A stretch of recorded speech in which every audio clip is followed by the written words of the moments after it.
وەختتان وە خێر. بڕیانەکانە دادگاهە فدراڵی ئینعکاسی بوو و دەنگدانەوەی بوو لە نێوە ڕەسانەگەلا. ئەوەی لەگەڵ متناخێزە کوردەوارە سەربەخۆ ئاشنابێت ئەزانێت کە ئێمە سفیدمان خوێندۆ و دەمێکە کە ئشارە بەم مەوزوعانە ئەەکەین. بەڵام ئەمشەو گەرەکمە بەرنامەی تاوتوێ NRT بە حزورە ئاغایانە حکوومەتە حەلیمە کوردستان بەڕەسی بکەم و لە کەنارە ئەمە مەسائلێک بێرمە بەرە چاوە ئێوەمانان، بەڵام تا دەستپێکردنی بەم مقدمە دەست پێ بکەم کە ئەگەر ئێمە کۆمەڵێ دەستەواژە ئەبیسین، هەزار پات و ملیۆن پات کریاگەسۆ بۆ ئێمە وەکو شۆڕەشە کورد، وەکو شۆڕەشە کوردایەتی، وەختێ شۆڕەش ئەلکێ بە کورد، ئەمە شۆڕەشە برسیەکان نییە، شۆڕەشە کرێکاران نییە، شۆڕەشە گەی و لسبیەن و شۆڕەشە ئەوانەی کە بەرامبەریان تەبعیزێک بەرجەستە کریاگەسۆ دیسکریمنەیشنێک بۆگە نییە. شۆڕەشە عەداڵەت و بەرابەری و مساواتە ئیجتیماعیش نییە. کەسێ نەیوت کە مەردمە کورد برسیە.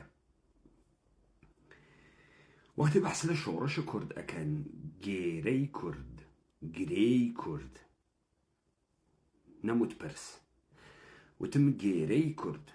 گرێی کورد، گرێی سەروەریە، گرێی گەورەبوونە، گرێی هەبوونە سەر لە ناو سەرەکانە. کورد وەختی شۆڕەشی پێ ئەلکێت، یعنی مردمێک ئێرادە ئەکات کە سەری لە ناو سەرەکانە بوێت.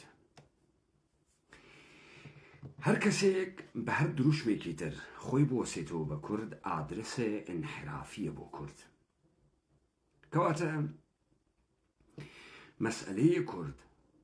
ببەخشن، گێرەیە کورد، گرێی کورد، گرەیەکی دیار و ئاشکارە. بزانن دلیلی ئەوەی کە خەڵکە فەڕەنسا بەرامبەر بە حکوومەتە ئەڵمانە هیتلەری شەڕی کرد، ئەمە نەبوو کە خەڵکە فەڕەنسا برسیەسی، ئەمە نەبوو کە دەوڵەتە ئەڵمان بوجەی باش نادات کە مارشال پەتەن بیدا بە خەڵکەکە. تۆ بۆت نییە بێتە ناوە خاکە من، تۆ بۆت نییە بۆ من تەعیینە تەکلیف بکەی، تۆ بۆت نییە تەکلیف بۆ من دابنی، تۆ بۆت نییە بۆ من مێژ و تاریخ دروستکەی. من بە تەعبیرە عەرەبیەکەی سەغیر نیم تا تۆ کەفالەتە من بگریتە ئەستۆ. خۆ هەر ئەم دەستپێکە لە هیچ کوێیە بەحسی نەکریاگە. بزانە نەکەسێ بە تۆیژێ لەم تاریخە جەعلیە دروست کریاگە تۆ بۆ احترامدانی بۆ شێخ سەعیدە پیران و عوبەیدوڵڵاه نەهری و قازی حەمە و ئەحمەدە بارزان و مەحموودە حەفید و ئەمانە شۆڕشیان بۆ برسێتی کردگە، نەبوونە گۆشت و وەڵمە گۆشت، نەبوونە بایعی، نەبوونە ماف. ئەگەر وا بواە ئێمە تێکەڵاوە مابەقێ مەردەمارە دنیا بە شوێنە مافخوازی، تەطبیق قانون، دانانە قانون و مافەشارۆمەندی بووین. ئیتر ئێمە شتێکمان بەناوە شۆڕشە کورد نەبوو. لە خلالە ئەم ساڵانە ئیقلیمە کوردستانە عێراق، یعنی حەلیمە کوردستان، با من تەوزیح با من لە ئەوەڵ و بەمە وتم حەلیم، ئەمان ئێژن هەرێم، من وتم حەلیم. حەلیم چێشتێکی هندیە، ئێرانیەکانیش فێری بووبن، بەیانیان ئەیخۆن، گەنمە بێتام ئەکوتنۆ تەکە گۆشتە قەلا، ئەوە نە ئەیکوتنۆ تو نازانی چی واتیە. بعد ئەمە چێشتە بەیانیانە ئێشێ شەکەری تێبکەی نەخوێ بە پێشەوانەی هەرچیشتە. بنانو ئەیخۆن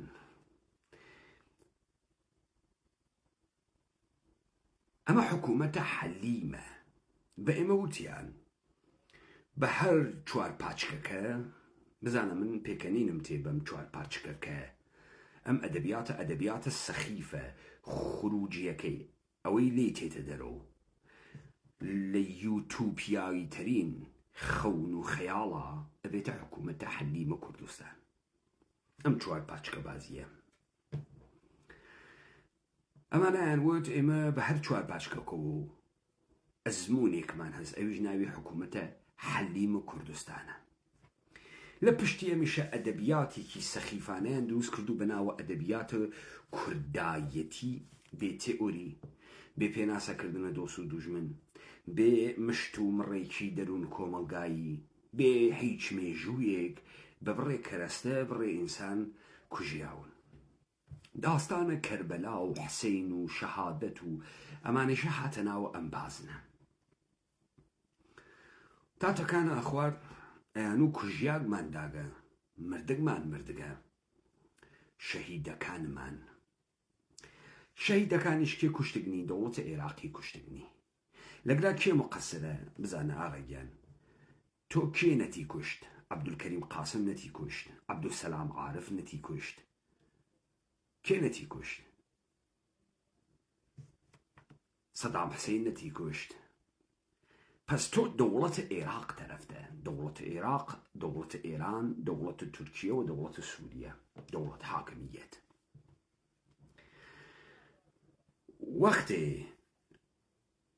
تۆ کەسێکە دەوڵەتە عێراق بیکوژێ و تۆ بڕۆی تۆ سەڵاوە دەوڵەتە عێراق عەمەلەن یعنی چیت کردگە یعنی وتت گوم خوارد و عەمەلەن یعنی گووە قەورە ئەوەی وامرد دەخۆ من جمێنم نەداگۆ کوژیاگەکان ئێوە خۆتان جمێن ئەدەن و کوژیاگەکانتان دانیش چێڕ مەکەن و مۆڕیش مەوەن درۆ ئەکەن تۆ ئەمڕۆ ئەو کوژیاگەتە نەخدۆ بووگە سۆوا لە گیرفانتە حکوومەتی پێەکەی پووری پێ ئەدزی بەشە خەڵکیە خۆی کوردی پێ هەڕاجەکەی وەرنە و کابراونی پولێک ئەرزشی بۆ تۆ نییە ئەرزشی ئەمەوە ئەوسا لە ناوە ڕانا حەیوانێک نەخۆش ئەو بۆ خاتری ئەوەی مردار نەوێ شوانەکە سەریەوەڕی پێیان ئەوت حەیوانەکە گەیە چەقۆ زاهرەن فرەیەک لەمانە کە سوکاریان گەیگەسە چەقۆ نەخت بوو گەسۆ بۆیان دەمتان داخن ئیقلیمە کوردستان گەرەکیسی ژیانکە ئیقلیمە کوردستان بە ئێمە ئەیانوت خەبات قۆناغی هەست قۆناغە بڕنە و قۆناغە ئەمیەک و قۆناغە ڕووسی و قۆناغە کڵاشینکۆف و هەم قۆناغە هەزیان و قۆناغی هەست ئەیان و ئێمە ئەڕۆین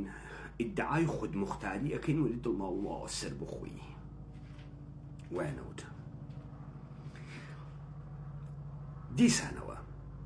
تەمامە مێژووی دەسیدا دەسی یەکتری دەرفەتێک دروست بوو یوتوپیایی ئەمە ئەمانە ئێژنی قۆناغە و خەڵکە ئیقلیمە کوردستانە قارەمان کە ڕابڕی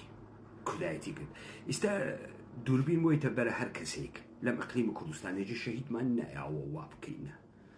گشتی بووگن و قارەمانە کوردبازی بە احتمالە فرە من وگم جاش خەفیفە وگم من وگم ڕەفیق حەزبی وگم ئەوان نەوگن بەمانەت ئەمانە لە 91 بەبعەت کوردایەتیان خوا هەڵی ناگری لکیاوە چەسبیا ئێستا بڕۆین بزانین دۆشا و تەماتە لەکوێتێت بڕۆین تازە فێرە ژیانکردن بووین بزانین جوانکاری چییە بزانین مەحسوڵات دەوروبەرە ئەم دنیا و کالای مەسرفی چ شکلێ پێژن تەتەوەر ئەمە لای خۆی تەتەوەریان کردگە خۆ هیچ قۆناغە کوردایەتی وێسیا قۆناغە کوردایەتی بووە ژیانە شەهروەندانە هاووڵاتیانە بە شوێنە ڕەفاها چووگە عێراقی اوكي تۆ ئەمە لە ئاخرین دیمەنێکا کە ئەیوێنی چییە؟ مامۆستا کە پیرۆز کریا بوو لە خۆی و لە خۆی و مامۆستا مهم بوو. تۆ چکارێ وەڵام من مامۆسا هەر لە خۆی و ئەم مامۆستا دارا دووداری دی پەس پێرەکە لەبەر ئەوەی کە قەرارە مەعاشەکەیان بەغابیدا وەکو قنگ هەڵتەکێنە لە سەهۆڵەکەی سلێمانی مامۆستا وەکو مەیمون و ئەنتەر هەڵەپەڕی.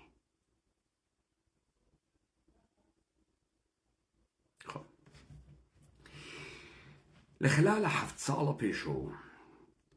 من سەرت دانەوە دانەی ئەمان مەکوتا و وتم ئەمانە شانۆگەریە پەڕ و حیچێنیە گشتی درۆست نە پیاگن نە مەردن نە کوردن نە شەرافەتیان هەست نە کەرامەتیان هەست نە هێزیان هەست نە قودرەتیان هەست. پیای ترسە زاور دائیمەن قنگە خۆی ئەپارێزی چون ترسە زاورە بیانوویشی بۆ تێرێتەوە بۆ ئەم ترسە زاوریە. کەسێک جورئەتی نەوێت بەرامبەر بە مەسائلێک هەڵوێست بگرێت ترسیاگێکی کوژیاگی تەسلیم بووگە. بابزانن حەیوانە دڕندە زەمانێک پەلامارە تۆمەی خۆیەدا بۆ شکارە خۆیەدا کە شەکارەکەی تووشی ڕاڕابوون و دڵە ڕاوکە بووگە. سەگ حتا بەرەو ڕووی بڕۆی پەلامارە نادا پشتێ تێکرد قنگە تێکرد هەڵاتی پەلامارەدا ناوێ موحڵەت بەی دڕندە بیر بکاتەوە بزانێت تۆ ترسیاگی. تەمامی ئەم مودەتە ئەمەی کوردبازی بوو قنی کردووە بەزە چەرمگی خستووە دەر و قارەمانی نوچانی ناکەین. ئەمانتانە لە بەرچاوێ با بڕێن سەر بڕیارەکانە دادگاهە فدراڵیە عێراق.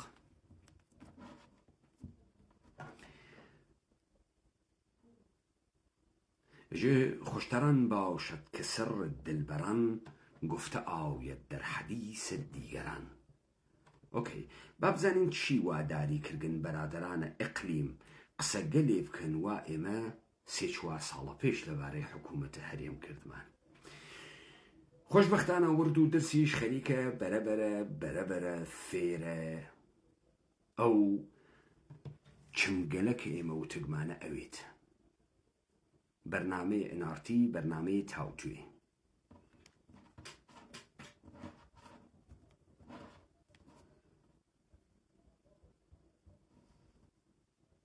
بۆ دەبێتە لەمپەر لە بەردەم هەڵبژاردن عێراق وەکو کارتێکی زەخت بەکارهێنێت نارێ هەڵبژاردن لە هەرێمی کوردستان بکرێت و دوای ئەوانێ ڕێ بگرێت ئەگەر ئیرادەیەکی سیاسی لێرە ئەگەر پارتی یەکێتی کۆی هێزوو لایەنە سیاسەکان هەڵبژاردن بکەن. تۆ باسی ئیرادی سیاسیەکە ئیرادی سیاسی لێرە لەکوایە؟ ئیرادەی سیاسی ئێمە ڕۆژ بە ڕۆژ کێرفی هەرێمی کوردستان بەرەخوارە لە دادگای تاکیمی فەرەنساوەکە نۆتی لێگرتوونەتەوە لەوەی کە ئێمە ڕۆژانە مانگەنە دەیان وفدمانشانمانەچێت بەر عێراق و بەر دەرگایان پێگرین بۆی کە موچەمان پێ بدرێت موچەمان بۆ دابین ناکە کامە ئیرادی سیاسی. دوایەوە خۆ ئەمە هەرێمی کوردستان وازەحە ئێستا هاوپەیمانەکانش بە دیدێکی جیاوازترەوە سەیری هەرێمی کوردستانەکەن. هەرێمی ئۆکێ حکوومەتی هەرێمی کوردستان فاسد. تۆ بۆ خۆت فاسدوی ئێوە بۆ گشتتان فاسدن ئێوە بۆ کوردایەتیتان نەکرد ئێوە بۆ کەوتنە شوێنی حکوومەت ئێوە بۆ پارەی مفتیان پێتاندا خواردتان ئێوە بۆ حەڕاجە وجدان و شەرافەت و کەرامەت و گەورەی و مێژووتان بە ناوی فەزیڵەتە کوردایەتی لە ئەسڵا بە $1000 فرۆشت بۆ واتان کرد. کەی لەکوێ چ فشارێکتان هاورد بەم دەسەڵاتە؟ ئێوە سەرە قسەتان بنە قسەتان دزیە فەسادە ماڵیە داوایش ئەکەن دنیا بتان پارێزیە لەبەر خاتریەوەی کوردن. ئەوەیشی بەلای ئێوە نایەت کەلەمەی کووردە، چونکە کووردە. هەرێمی کوردستانی ئێستا هەمان هەرێمی کوردستانی 10 ساڵ و 5 ساڵ لەمە پێش نییە. گۆڕاوە، ڕوئیان گۆڕاوە، چکە هەستەکان ئەم هەرێمە هەر بە خواریە ڕوات، ئیدارەکەی ڕاز نابێتەوە، هێزەکەی بۆ هێزی ئەوەی کە پێوتری هێزی نیشتمانی پێدروستکە بۆی دروست ناکرێت. ڕوئیای ئەمریکا گۆڕاوە بۆ مەگەر ئەمریکا لەبەر خاتری تۆ هات. مەگەر ئەمریکا بۆ خاترە کوردبازیە تۆ هات. ئەمریکا حتا نەیهێشت سەیەد ڕەئیس سەدام حوسێن کاری بکێشێتە دۆسیەیە ئەنفال و هەڵەبجە. لەسەر شیعەکانە دووجێر ئێدامی کرد. لەسەر تۆ هات مەگەر ئەمریکا بۆ تۆ هات. لە 91 تا 2003 سەدامیان خەسان زەعیفیان کرد. مؤتمر ئۆپۆزیسیۆنە عێراقی ساختیان بۆ دروست کرد. یەکسەرە ئێرانیان تەحویلە دەوڵەتە ئێراندا، عێراقیان تەحویلە دەوڵەتە ئێراندا. ئێوەش لە ڕۆژە ئەوەڵ و هاتوون کە نەمێنێنەوە، هاتوون ببن بە نمونەیەکی کەسیف بە فاسدکردنە مێشکە ئینسانە کورد، بە سوارکردنە ڕەوابەتە چەپەڵە سەرمایەداری لە ناو کۆمەلگای ئێمە. بعد مەئموریەتەکەتان تەواو بوو، وردە قاچ بکێشنەوە و بڕۆن. هیچ کام لە شێوەیە کارکردنە ئێوە دا لەبەر ئەم مەوزوعە نەوگە کە تۆ هاتکی بمێنێتەوە و تۆ ئیرادەیشت ئەوەسە کە بمێنێتەوە. حکوومەتە هەرێمە کوردستان بە قارەمانی ممکن نەوگە، بە حیزی ممکن بووگە. بۆیە بە حیزی ئێشە ئیدامە پەیاکە.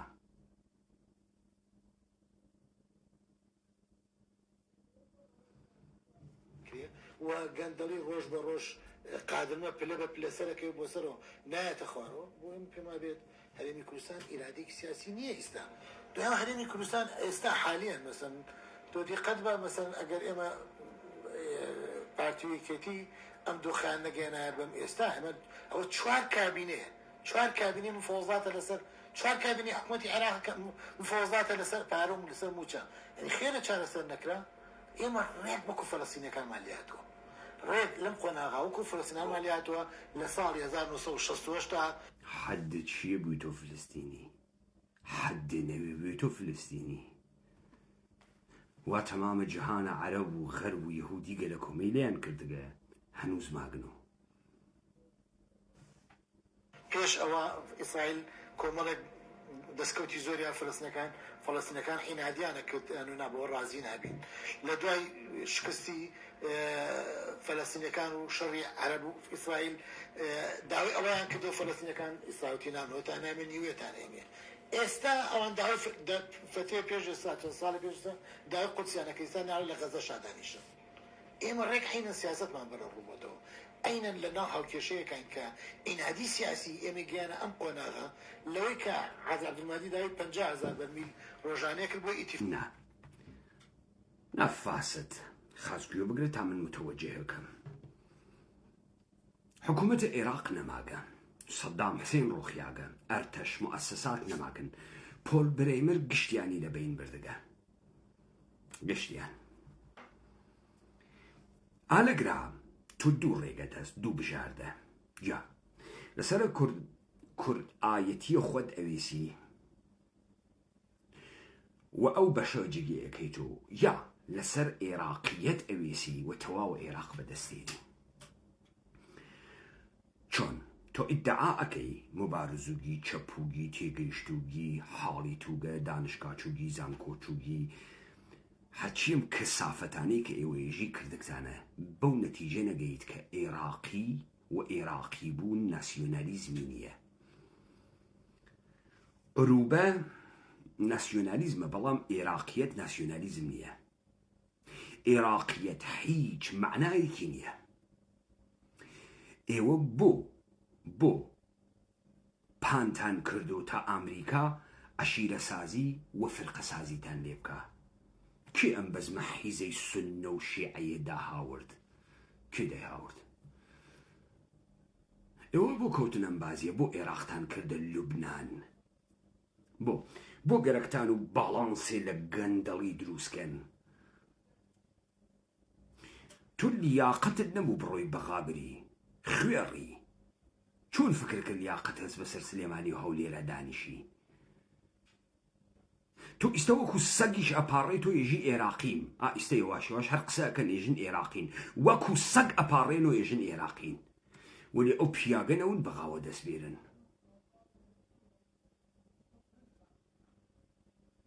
بۆ کوڕە حیز مەگە تۆ ئێراقی نییەی؟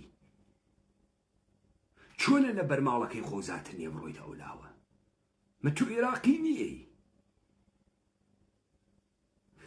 ئەسڵەن ناسیۆنالیزم بژاردەست، تۆ هەڵە بژارد گوو بکەیتە قەورە کوژیاگەکانە کە دەوڵەتی عێراق کوشتنی و بڕۆی دەوڵەتە عێراق دابنێت و بۆ دەوڵەتە عێراق نەگرتە دەست. تۆ ئیدعاکەی لە گشتیان سیاسی تر بووگی، سازماندەهی زیاترە بووگە،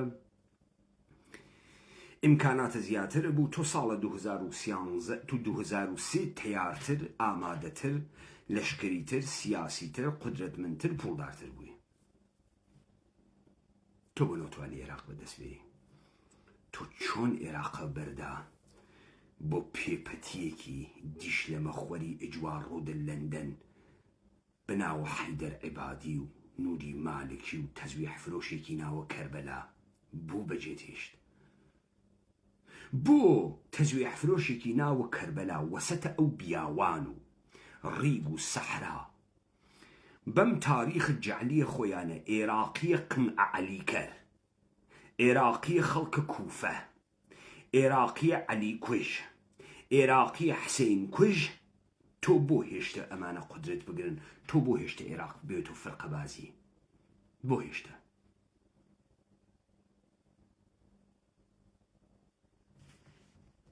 اتفاق کرێت، اتفاقیان نەکرد 150,000 بەرمیل ساڵێ بێ هەموو دەهاتەکەم تەسلیم کەی. من پێم وایە بێ غەڵەت و زان ڕۆڵی گیان هیچ پولی لەم دنیا شەهامەت بە ئینسان نادا، بوێری نادا. بزانە تەمامە ئەم مردمە دنیا دڵیان گەرەکی قارەمان ون، دڵیان گەرەکی جادووکەن، سپایدەرمەن ون، هاڵک ون، دڵیان گەرەکی ڕۆسەم ون،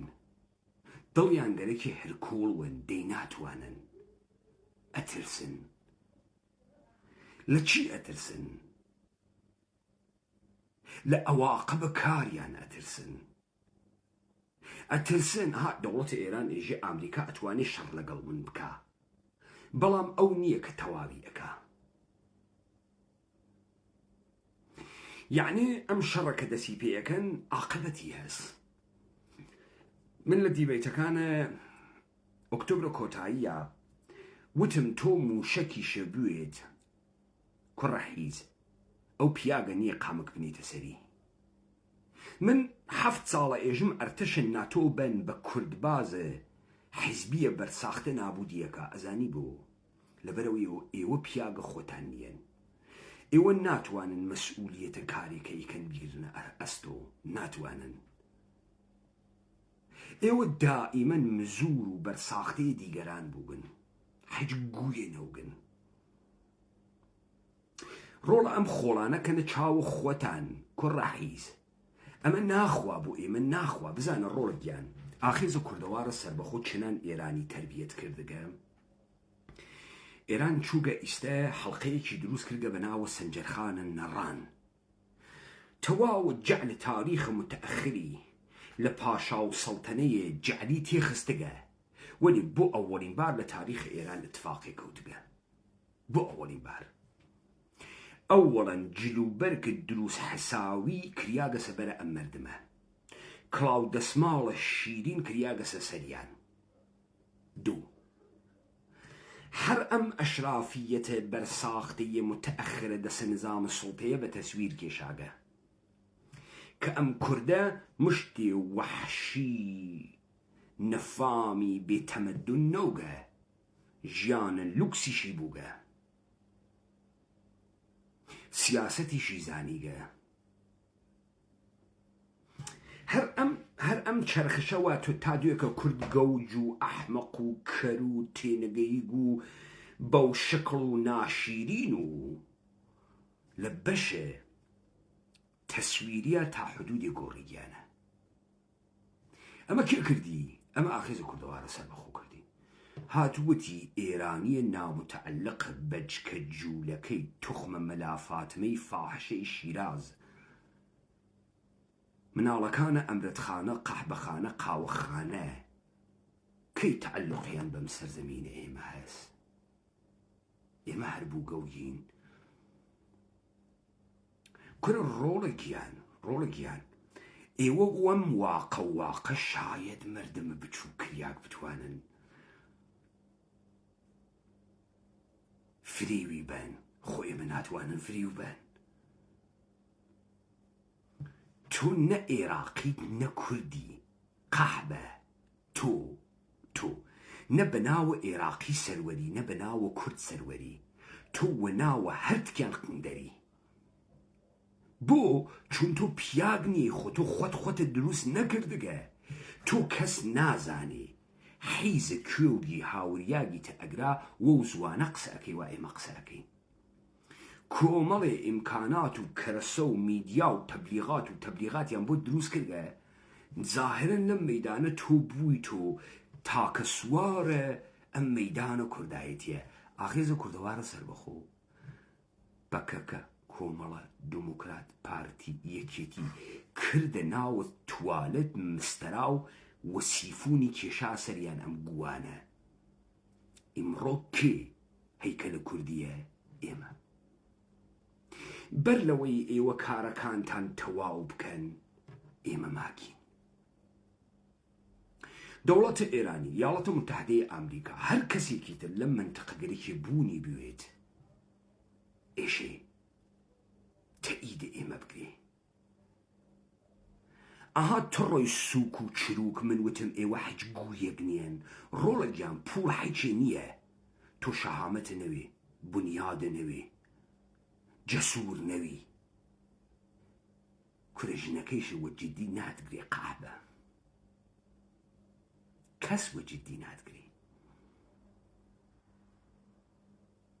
تو فکرەکەی مردمە ئێمە ئەو حکوومەتی تۆ جدیەگرن، نیرووە موسەلەحەکەی جدیەگرن، واقعاً پێت وایە کەسی جدیەتگرێ وە بەشەرە حساوەکە؟ ڕسوە تو ملیاردها دلار پولی شێبێ و چی دەردێکە ئەخوا؟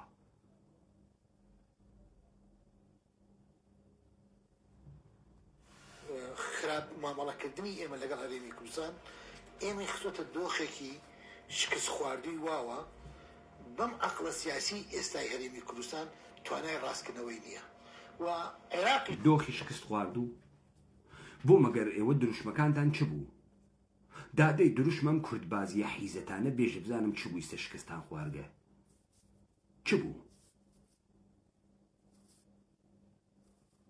دەسێکتان لە فرۆشە ئەم نەفت و شێواندنە عێراقە لێساوە، چاوتان کەوتە ملیۆن دۆلار، هەنێ بێسەر و پێی بێدایک و باوک بوون و ساحێوە دۆلار، خەریکی سوزاک و ئەیدز و ئەمانەنە. دروشمەکانتان چ بوویستە شکستان خواردگە؟ ڕۆڵە مزگەوت بڕۆخێ مێهراوەکە یارێمێنی. تۆ ئەگەر قارەمانوی دووە 20 ساڵەگی لە 70 ساڵەگیشە قارەمانی ئیمکانی نییە قارەمانی. تۆ ئەگەر ڕاوچیوی بە گەنجێتی بە پیریش حەز لە فیلم ڕاو و تفەنگ و ئەسڵحە و فیشەک و چەقۆی خاسەکەی، وەلێ بەخوا حیزویت، حیزی دنیا پێوە دیارەکە بێت 200 ساڵ پێتۆ دیارە. عێراقیش مامەڵەکردنی هەرێمی کوردستانی لە ساڵانی ڕابردووە بیر نەچۆتە لۆ عینادە سیاسێ. پێم وابێ ئەوانش ئەگەر ئێمەش بووین ڕەنگە وامان لە عێراق کردایە کە وامان کرد، بۆیە من پێم وابێت هەڵبژاردن و هەموو ئەو پرسە سیاسی ئەستراتیژیانەی کە پێویستە بە هەرێمی کوردستانوانەیە حکوومەتی عێراقی ئەم حکوومەتەش نەبێ حکابینێکی تریش بێ بە هەمان شێوە مامەڵەکە تا ئەو لەحەزەیە کە هەرێمەکات بۆ قەناعەت یعنی بۆ بڕوایی کە ئەوان هەیەە طبعاً کۆمەڵی سیناریۆیان بۆ هەرێم هەیە ئەگەن ئەو خۆناغ ئەو کاتە دەستبەرداری تۆ بن. هەرێمی کوردستان جارێکی تر لە دوای ئەم بڕیارانە و لە دوای بڕیاری تحکیمی فەڕەنسا جارێک تر ناگەڕێتەوە قۆناغی 2012. باشە بەڵام هەڵبژاردن دەرچە و دەرفەتێک نابێ بۆ ئەوەی شەرعیەت بۆ مؤسسات بگەڕێتەوانێ و ڕێچکە سیاسەکە ئەگەر خواروخێکی زۆر تێکەوتووە ڕێک بکرێتەوانێ ئەنجا پێڕاگەیشتن بە چاکردنەوەی و بارودۆخی هەیە دواتر گفتوگویەوە دەکەین. کاک فەرحان سوپاس بۆ جەنابیشت. بڕیارەکەی دادگای فیدرالی وازەحە. مەولەوی ئێژێ کەی تۆ خیاڵێت وە دەروون ئاوەرد هەناوت کرد ئەو من بێمەیلیم کرد. تکرارێکم کەی تۆ خەیاڵێت وە دەروون ئاوەرد هانات کرد ئەو من بێمەیلیم کرد لە تو لە 33 ساڵە حکوومەتە حەلیمەتانە کەی 500 نەفەرتان وەکو پیاک هاتە دەرەوە لەسەر چمکە کورد کەی هاتن وتان ئێمە مفاوزات ناکەین ئێمە تەسلیمە ئێرادە ناکەین ئێوە یا هاتنە دەرۆ بە فیتە خۆیان وتان گەندەڵیە یا هاتنە دەرۆ وتان برسیمانە یا هاتنە دەرۆ وتان کارەبانیە مەگەر ئێوە قەرار نەبوو لە قۆناغە فدراڵی بڕۆن بەرەو سەربەخۆیی بێشەرەف لە تو لە ئەم 33 ساڵە بێجگە لە گەوادی چی تەولید کردگە یەکدانە کوردە بە ئەمەکە قارەمانم لە ئەقلیمە کوردستانە پێ نیشان بن یەکدانم پێ نیشان بن گشتی مەحافزەکار گشتی زۆڵ و ڕێوی گشتی پوڵباز یەکێکتان نیشان بن پوڵباز نیەن یەکێکتان نیشان بن قیمەتتان نییە یەک نەفەر بێشەرەف یەک نەفەر 33 ساڵ مەگەر نەتانە قۆناغە چۆن تۆ نەوتوانیگە ئینتمایە نیشتمانی دروستکەی چۆن نەتوانیگە ئینسانە قارەمانە کوردی دروستکەی وا شەرەف خۆی لە هەرچی ئینسانە لەم گۆی زەمینە بەرتر بزانێت خۆی لە بایدن کەمتر نەزانیت خۆی حەقیر و کۆیلەی هیچ چەرمگێ نەزانی خۆی وە گەورە بزانی سەخت و 33 ساڵە خەریکە چین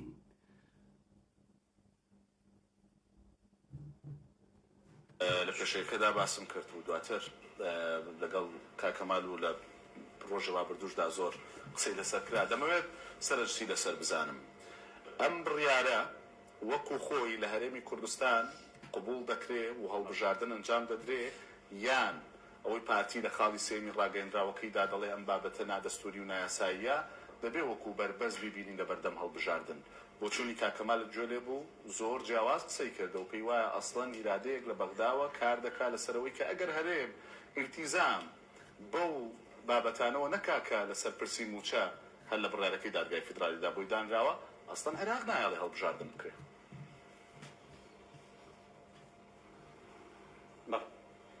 سپاس کاکاردۆ سپاس سڵاو لە بینەران سڵاو لە کەمال و میوانەکەی تریشت لە بەغدا. من ئاڕایەکی جیاوازترم هەیە طبعا ئەم دوو بابەتە زۆر جیاوازن هەردووکیان هەم بابەتی مەسلەی بودجە و هەم بابەتی سکاڵای سەریاسەی هەڵبژاردننی ساڵی 92 دوو بابەتی زۆر جیاوازن هیچ ڕەبتیان بەیەکەوە نییە لەبەرەوەی دوو سکاڵا بوون بەڵام لە یەک کاتدا بڕیارەکانیان دەرچووە حقیقەت بەڕەغمی ئەوەی سەرنجەکان لەسەر ئەم بڕیارانەی دادگایی باڵای فیدرالی لە بەغدا کە هەنا بەڵێ بەتەکید بڕیارەکان بەشێکیان بەرگێکی سیاسیان لەبەرە بەتەکید قانونی نین بەو شێوەی کە بەحەد چکە لەبەرەوەی دادگای فیدرال بەتاکید ئێوە چیتان بڕیارە کانتۆن قانونیە کۆڕەحیز تۆ دوێکە باڤڵی تاڵەبانی ڕەهبەرە یەکێتی نامەشروع هەم خۆی قازیە هەم خۆی پۆلیسە هەم خۆی قانونە هەم خۆی حکوومەتە ترۆر داغنێ تۆی گەوادیش لە هەولێرا دەم ناکەیت و تۆ دەمەدەی لە قانون تۆ تا قانونەکە لولە بکەن بیکەن و ماتەحتا خوێڕی تۆ هەرچی شتە لەم دنیا خەیرە قانونیە کوڕە حیز وزوانە قانون قسەکەیەوە فکرەکەن بووین باخێ بووەسن ئەون و پیاگ $100,000 لە گیرفانی بووگن و پیا کوڕە ڕۆڵە تو سەرتاپاکەنە تەلاقنە هەر مەفرەقە خودیارە تۆکی وزوانە قانون قسەکە هەر دوێکە بافڵە خوێڕی تاڵەبانی وا هیچ پۆستێکی ئیجرایی نییە وا سەرۆکە نامەشروعی یەکێتیە خوێڕیە حکوومەتە تۆقاندنی بەسەر خەڵکە سلێمانیا وە زۆنە سەوزا گەرەک بوو سوار بکە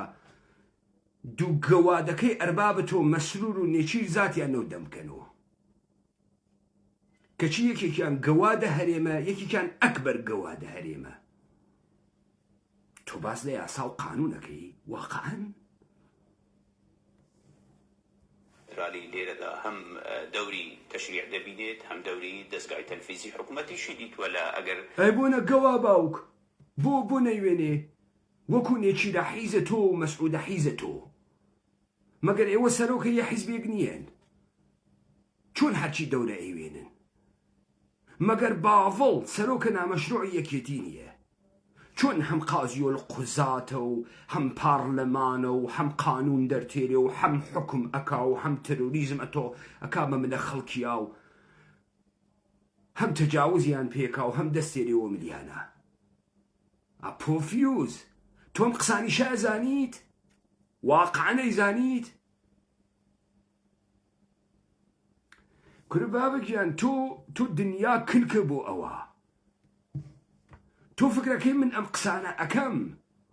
بۆ وەختەکەیە بۆ ئەو وەختەسە من چگەم لە تۆ گیر بوێ تۆ ناتوانانی وەزوانە قانون قسە بکەی ئەو دڕم ناتوانانی وەزوانە قانون خەڵک دەم داخەی ئەو دڕم ئایسە گومدا دەرخواردە خوێڕی هەر دوێکە دادگای فدرالی ناتوانانی تەشریعی بێ گەوا تۆ توانی کوڕە مەلا مچەوی چون کوڕە مەڵا مچەی ئاچەر فەڕانسەی و هەرچیشتە ئەخۆی سوبح عەشایری ئەکەی یەکەمین گەی دنیای دوایتە کارنەڤاڵە گەیەکانە دنیا پوودارترین ئینسانی فەرماندەی قارەمانی ڕەهبەرە گەورەی سیاسیت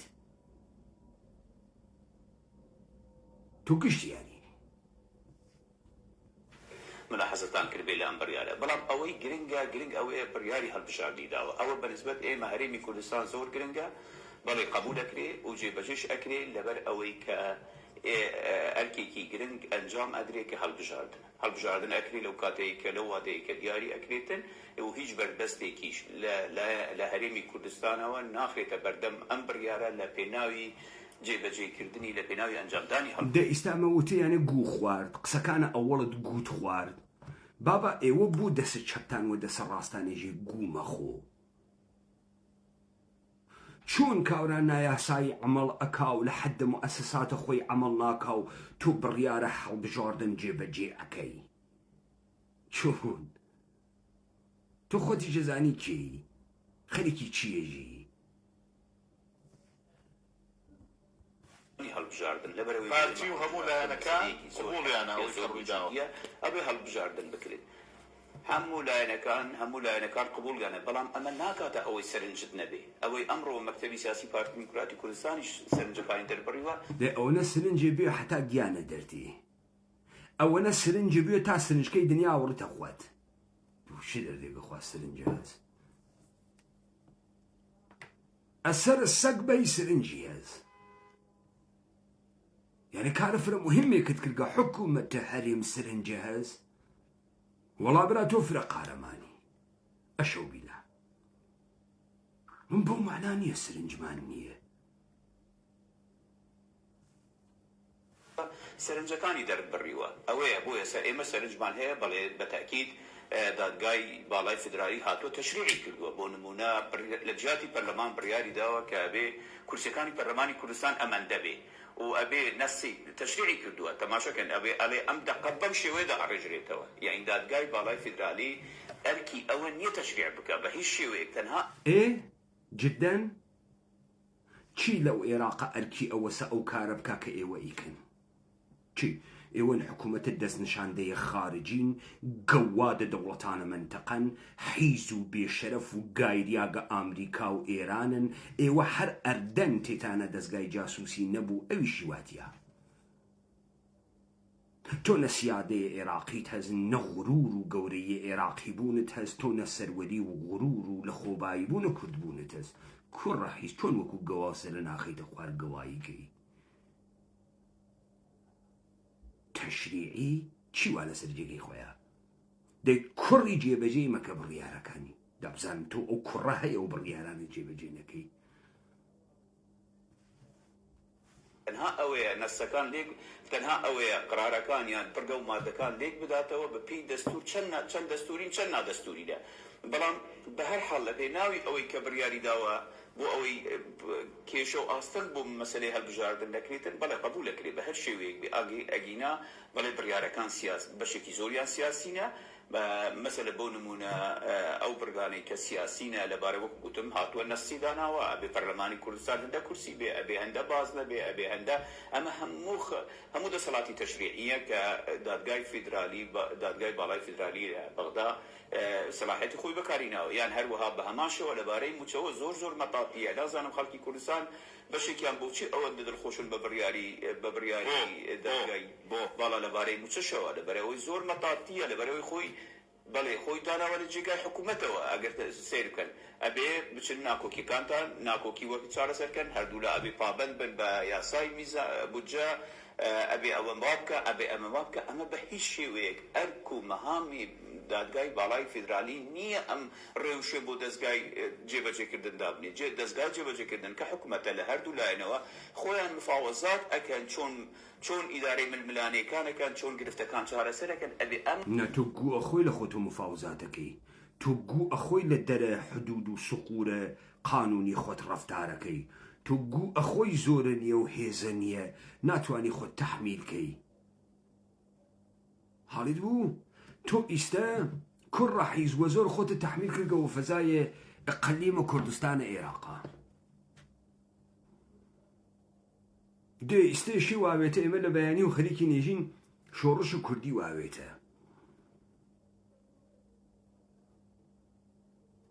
من ئەمانە بۆیە ئێژم وەخت خۆی فارسواتەنی گۆزەرە پوست بەدە باڵخانە میۆفتەت وەخت خۆی تەکتەکە ئێوە تێنەژیر دەسە ئێمە عەتفە بە قسەهایە کە ئیستەیکەم و زەهنیەتە کە ئیستە لە ئێوە دروسیەکەم لەسەر واقعیەتێ خوێنە دانە بەدانەتان مباحە من هەر لە ئیستۆ خەریکم ئێوە قڕۆڵەکەم و قڕۆڵ کردیانوە لە بینجوون بێکار کردمانۆ موافق نەبوون سەر نەکەوتن نەتان توانی کورد نابوودکەن ئێمە ماین نەتان توانی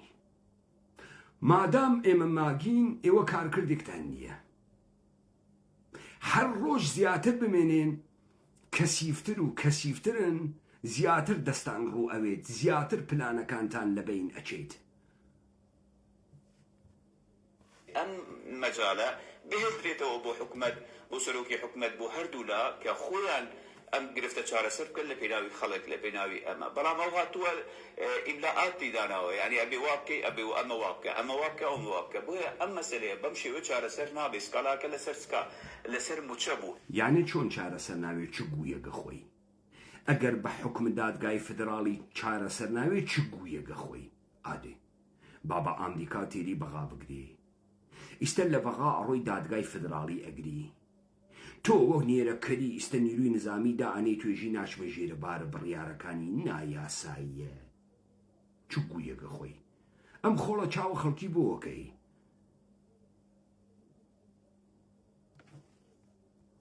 ئەبێ دادگای فدرالی بیگوت بە مەسەلەی موچە هیچ پەیوەندی بە هیچ ململانەیەک و ناکۆکیەکی نێوان هەردوو حکومەتەوە نییە مەسەلەی موچە مافی موچەخۆرانی هەرێمی کوردستانە وەک مافی موچەخۆرانی عێراقە لە هەمان کاتووادێ خودە دابەش بکرێ ئەوی دیکە حەقی لێ نییە تۆ داهات بینە تەسلیم کە ئەگەر تەسلیمی نەکرد ئەگەر پابەند نەبوو هەموو ئەوە گەرانەی ئێخستوونە تێدا کەواتە حکومەتی فدرالی عێراق ناتوانێت پابند بێتن بە هەمی شێوێک لەبەرەوەی هەمان ئەچینەوە چوارگۆشەی یەکەم ئەم ململانەیە کە لە ساڵانی ڕابردوو هەبووە بە هەمان شێوە دەست بێ دەکرێت وەڵا حەقی تۆ داهاتی نەفتی و نانەفتی ئیدی حەقی منە 150 دەدرێت یعنی هەموو دەچینەوە ناو گفتوگۆیەکی دوور و درێژی بێمانە کە چەند ساڵە بەردەوامە بەڕاستی بۆیە دادگای فدرالی حەق و لە مەسەلەی موچەدا بە تەحدید گوتبای موچە پەیوەندی بە ململانەوە باشە کاک فەرهان لەو بابەتەدا هەڵوێ لەگەڵ کێشەکانە ئەگەر ئەم پرسی موچەیە لە نێوان هەولێر و بەغدا نەگاتە نەتیجە بە تایبەتەوەی کە وەکو ئەرێک لەسەر حکوومەتی هەرێمی کوردستان دانراوە جێبەجێ نەکرێ ئەستەن ڕێگری بکرێت لە ئەنجامدانی هەڵبژاردن لە هەرێم نەخێت نانانە ئەمە دوو وەکو گوتم لە سەرەتاوە شۆر گوتم ئەمە دوو سکاڵای جیاوازە دوو بڕیاری جیاوازە بەڵام لە یەک کات دراوە هیچ پەیوەندیان بە یەکەوە نییە کە لەبەرەوەی ئەگەر هاتوو لەبەرەوەی ئەم گفتوگۆیە زۆرە کێشێ بە پێچەوانەوە ئەم گفتوگۆی ئێستای هەردوو حکومەت لەسەر چارەسەرکردنی ناکۆکیەکان لەسەر مەسەلەی داهات و لەسەر مەسەلەی دانانی موچە ئەبێ هەموو ئەمانە وەختێکی زۆری دەوێتن هیچ پەیوەندی من هاوڕانیم لەسەرەوەی کە بەڵێ ئەگەر هاتوو حکومەتی هەرێم ئەمە نەکاو هەڵبژاردن ناکرێت نەخێر هەڵبژاردن ئەکرێت هەڵبژاردن ئەگەر نەکرێتن ڕۆڵە دانووساندن وە زۆر ئەکرێت تۆ زۆر وا لە قمتە ئەوەیشی بووکتە داکتە چیترەکەی چ بوو یەکە خۆی دانووساندن وە زۆر ئەکرێ یعنی تۆ یێ ئەبزار کەرەستەیەکی گوشارت هەست واوە دەست و ئادێ بزان گوشارەکانەوە لەکوێ گوشارەکەت کەس مەردمتە تۆ مەردمێکی بێ ئینتیمای بە هەڵسوکەوتێکی سەرمایەدارانە و نسبەتێکی سەرمایەدارانی ڕوتە کەسیفە دروست کردگە مەردمن نییە خەڵکن نییە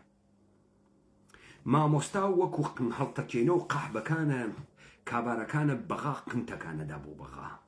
مامۆستا ئەوەی وا مناڵەکان هێمە ڕواتە بەریدەسی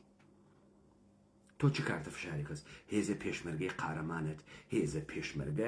هێزە پێشمەرگەی تۆ سانتیمەتر بگرنە دەستان و پاناییە قمیان لە شانیان پاندرە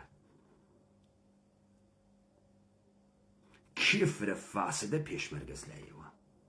وەکو قوێخادیرین و ئەم ساڵە قوێخادیریندا وە چاوزاقکردنەوەیە کونە و خۆی تیابشارێت و بەکام ئەهرۆمە فشار ئەڕۆی دانووسانەکەی دخاڵەتە هەز لە بەغا مۆرە هەڵەگری مۆرە داعنی بابا سوال کەرگەوە باوکیژێ لە لەکێکیان پرسی ئەمساڵ ڕۆژک ناگری وتی نەوەڵا پارەکە یێ ڕوژ گردم هەنووز ورسیمە وتی نەوەڵا پارەکە ڕۆژێکم گرت هێشتا برسیمە ئێوە نییە بەچکە سوال کرد و توخمە نام و تەعەلق و بێدایک و باوکن چەشمە تەنگ دنیا دووسترا یا قەناعەت پڕکەنەد یا خاک گوور ئێوە چون بەچکە سوال کەروگن بە 70 جیلی تر هەر سوال کردن هەر سوال کردن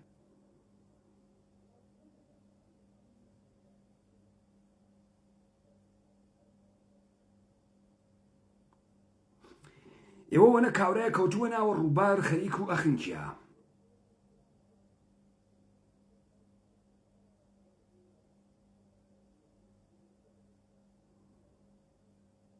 یەکێ دەسی برد نجاتی با دەسی درێژ کرد وتی دەسی من دەسە باوە پێم کابرا دەسی نەدا یەکێکی تر لەو لاوە وتی کاکە پێی بێژە دەسم بگرە ئەمە ئینسانە چنووکە برسیەک وگە دائیمەن سواڵی کردگە دائیمەن نەیداگەوە کەس دائیمەن گرتگێسی پۆفیوز ئێوە ئیستەیشە بە هەمەی حاجی مەحموود و بە یەکگرتووت و بە پارتیت و بە یەکێتیت ڕاوڕوتە دنیا قاچاخە دنیا ئەکەن لە مەوادە مخەدر تا کاندۆم ئەفرۆشن وا لە ئینحسارتانە ئیستەیشە ملیۆنێ دۆلار لە دەستی پازدارێکی ئێرانی ئەگرن ئەسەن پوڵە ئێرانی تامێکی تری هەست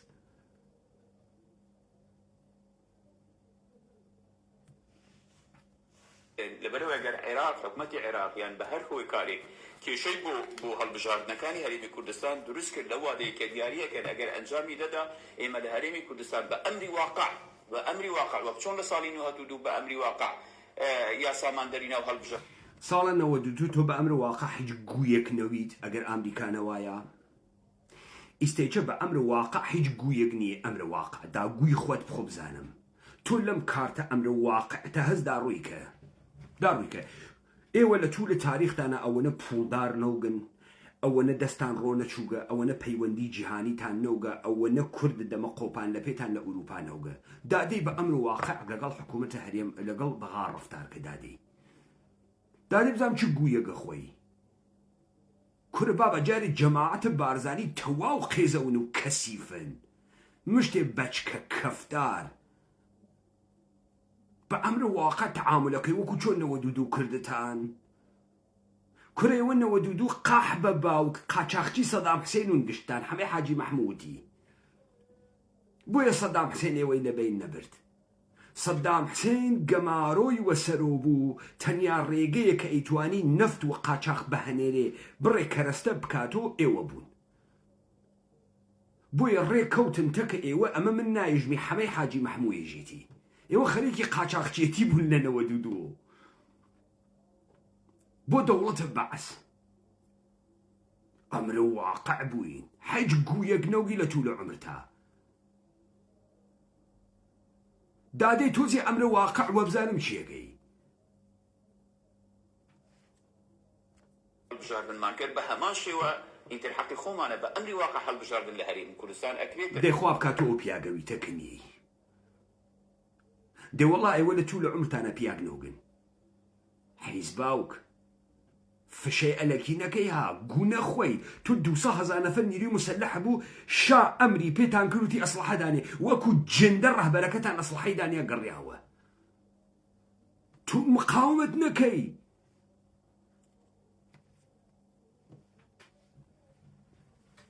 ئەها دەم دڕیا گشتانم کۆ کردو بەچکە حیز ئەمر واقع دا تۆ ئەوەنە پیاگوە ئەوەنە پیاگۆتان بێژم بەرێ قەڵاوەتۆ ئەشەو بیلە ئەمەیتر پیاگە ناتوانێت هیچێکی پێبێژی خەیلە پیاگە تۆ کەی پیاگوگی یەک دەفعە یەک مثال لە تاریخە بێرە تۆ پیاگوگی یەک مثالە لێ قبوڵەکەم ها گەرچێ وەک گوڵێک بەهار نایێت بەڵام من یەک مثال لە تۆ قبوڵەکەم یەک دەفعە من نەموت کە تۆ یەک دەفعە نامەردووگی ئێژم کەی پیاگوگی یەک دەفعە وە من بێژە تۆ پیاگوگی بێتن وەکو چۆن لە ڕابردووکراوە حکوومەتی عێراق دیکتاندا و دەستگاکانی کێشایەوە لە هەرێمی کوردستان ساڵی 92 و حکوومەتی هەرێم توانی هەڵبژاردنێک ئەنجام بدا بۆ وەڵا ساڵی 92 ئێوە قیامتان کرد لە عەزیمەیە کە لە جاقن خستووە پاڵ تۆ قیامە کرد تۆ ملەتە قارەمانێک بوو ملەتەکە فرە قارەمان بوون قیامتان کرد ئیسێش دووبارە قیامەکەیت و جدەن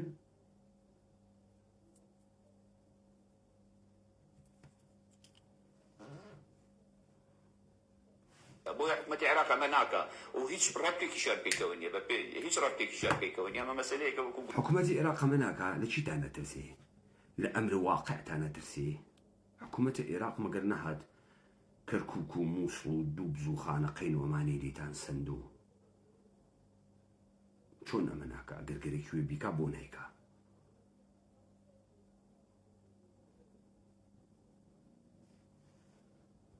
وەکو گوتم کە مەسەلەیەکی دوور و درێژە مفاوەزاتی ئەوێتن و گفتوگۆی ئەوێتن پاشێنگی دادگای فیدرالی چه حەقی لەوەیە تۆ ئەبێ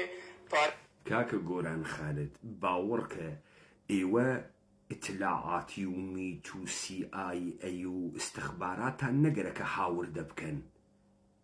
یەک فیکە بکێشەوە کۆڵانەکانی هەولێر و سلێمانی بەڕەدیف ئەوێسن ئەو کارتانە بۆ بکەن نە لە خەڵکە عادی نە پاق لە فرۆش ئەندامانە سەرکردایەتی حیزبەکانتان هەر یەک فیکە بکێشە بابا ئێوە دەستاوەردە سیاسیتان وەختی گەرەکتانە بێژن پیاگی فرە مهمێژن ئێرانی لە پشتە. ئەم ئەدەبیاتە سەخیفە هیچ حیزێ لە تاریخانەی گوێیەوە هەستان. شیرازێژێ خۆدەم هیچ گۆی نیستم دایە ڕەشیدی دارم. شیرازێژێ خۆم هیچ گویەک نییەم خاڵۆی قارەمانێکم هەست. ئێوە گشتان لە ساحەی سیاسی کوردایەتیە هیچ گویەک نییەن خاڵۆی ڕەشیدی قارەمانێکتان هەست. یا نۆکەرە ئێرانن، یا نۆکەرە تورکیەن، یا نۆکەرە ئەمریکان.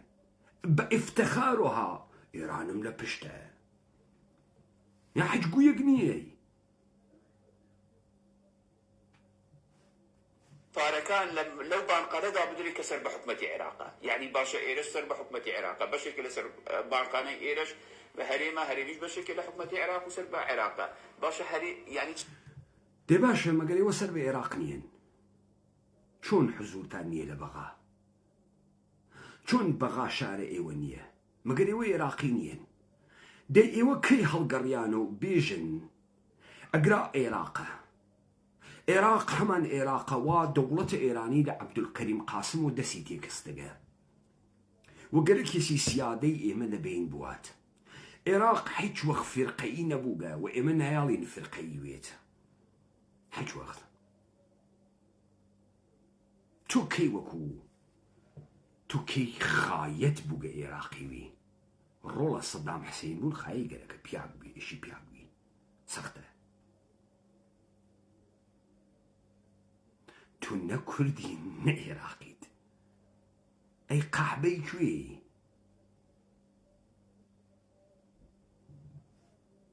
يعني چی پێویستە کە دادگای فیدرالی تەدەخولی ئەم تەفاسیلانەی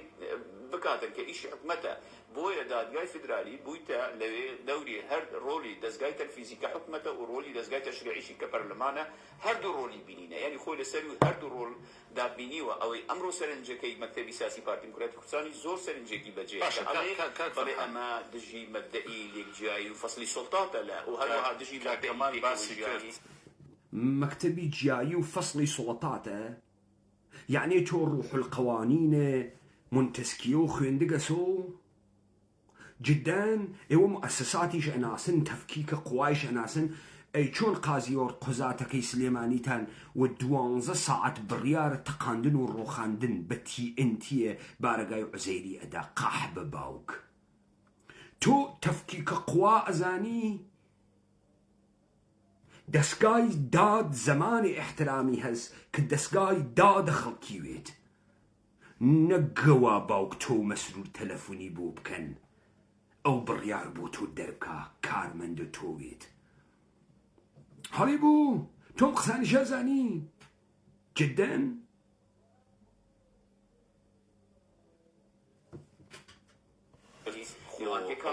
دادگای فیدرالی دێت لە پرسی وردەکاری بابەتی موچەدا تەدەخول دەکا قسە دەکا خۆ موشی لەسەر سکاڵای خۆمان بۆ خۆمانی تر خۆ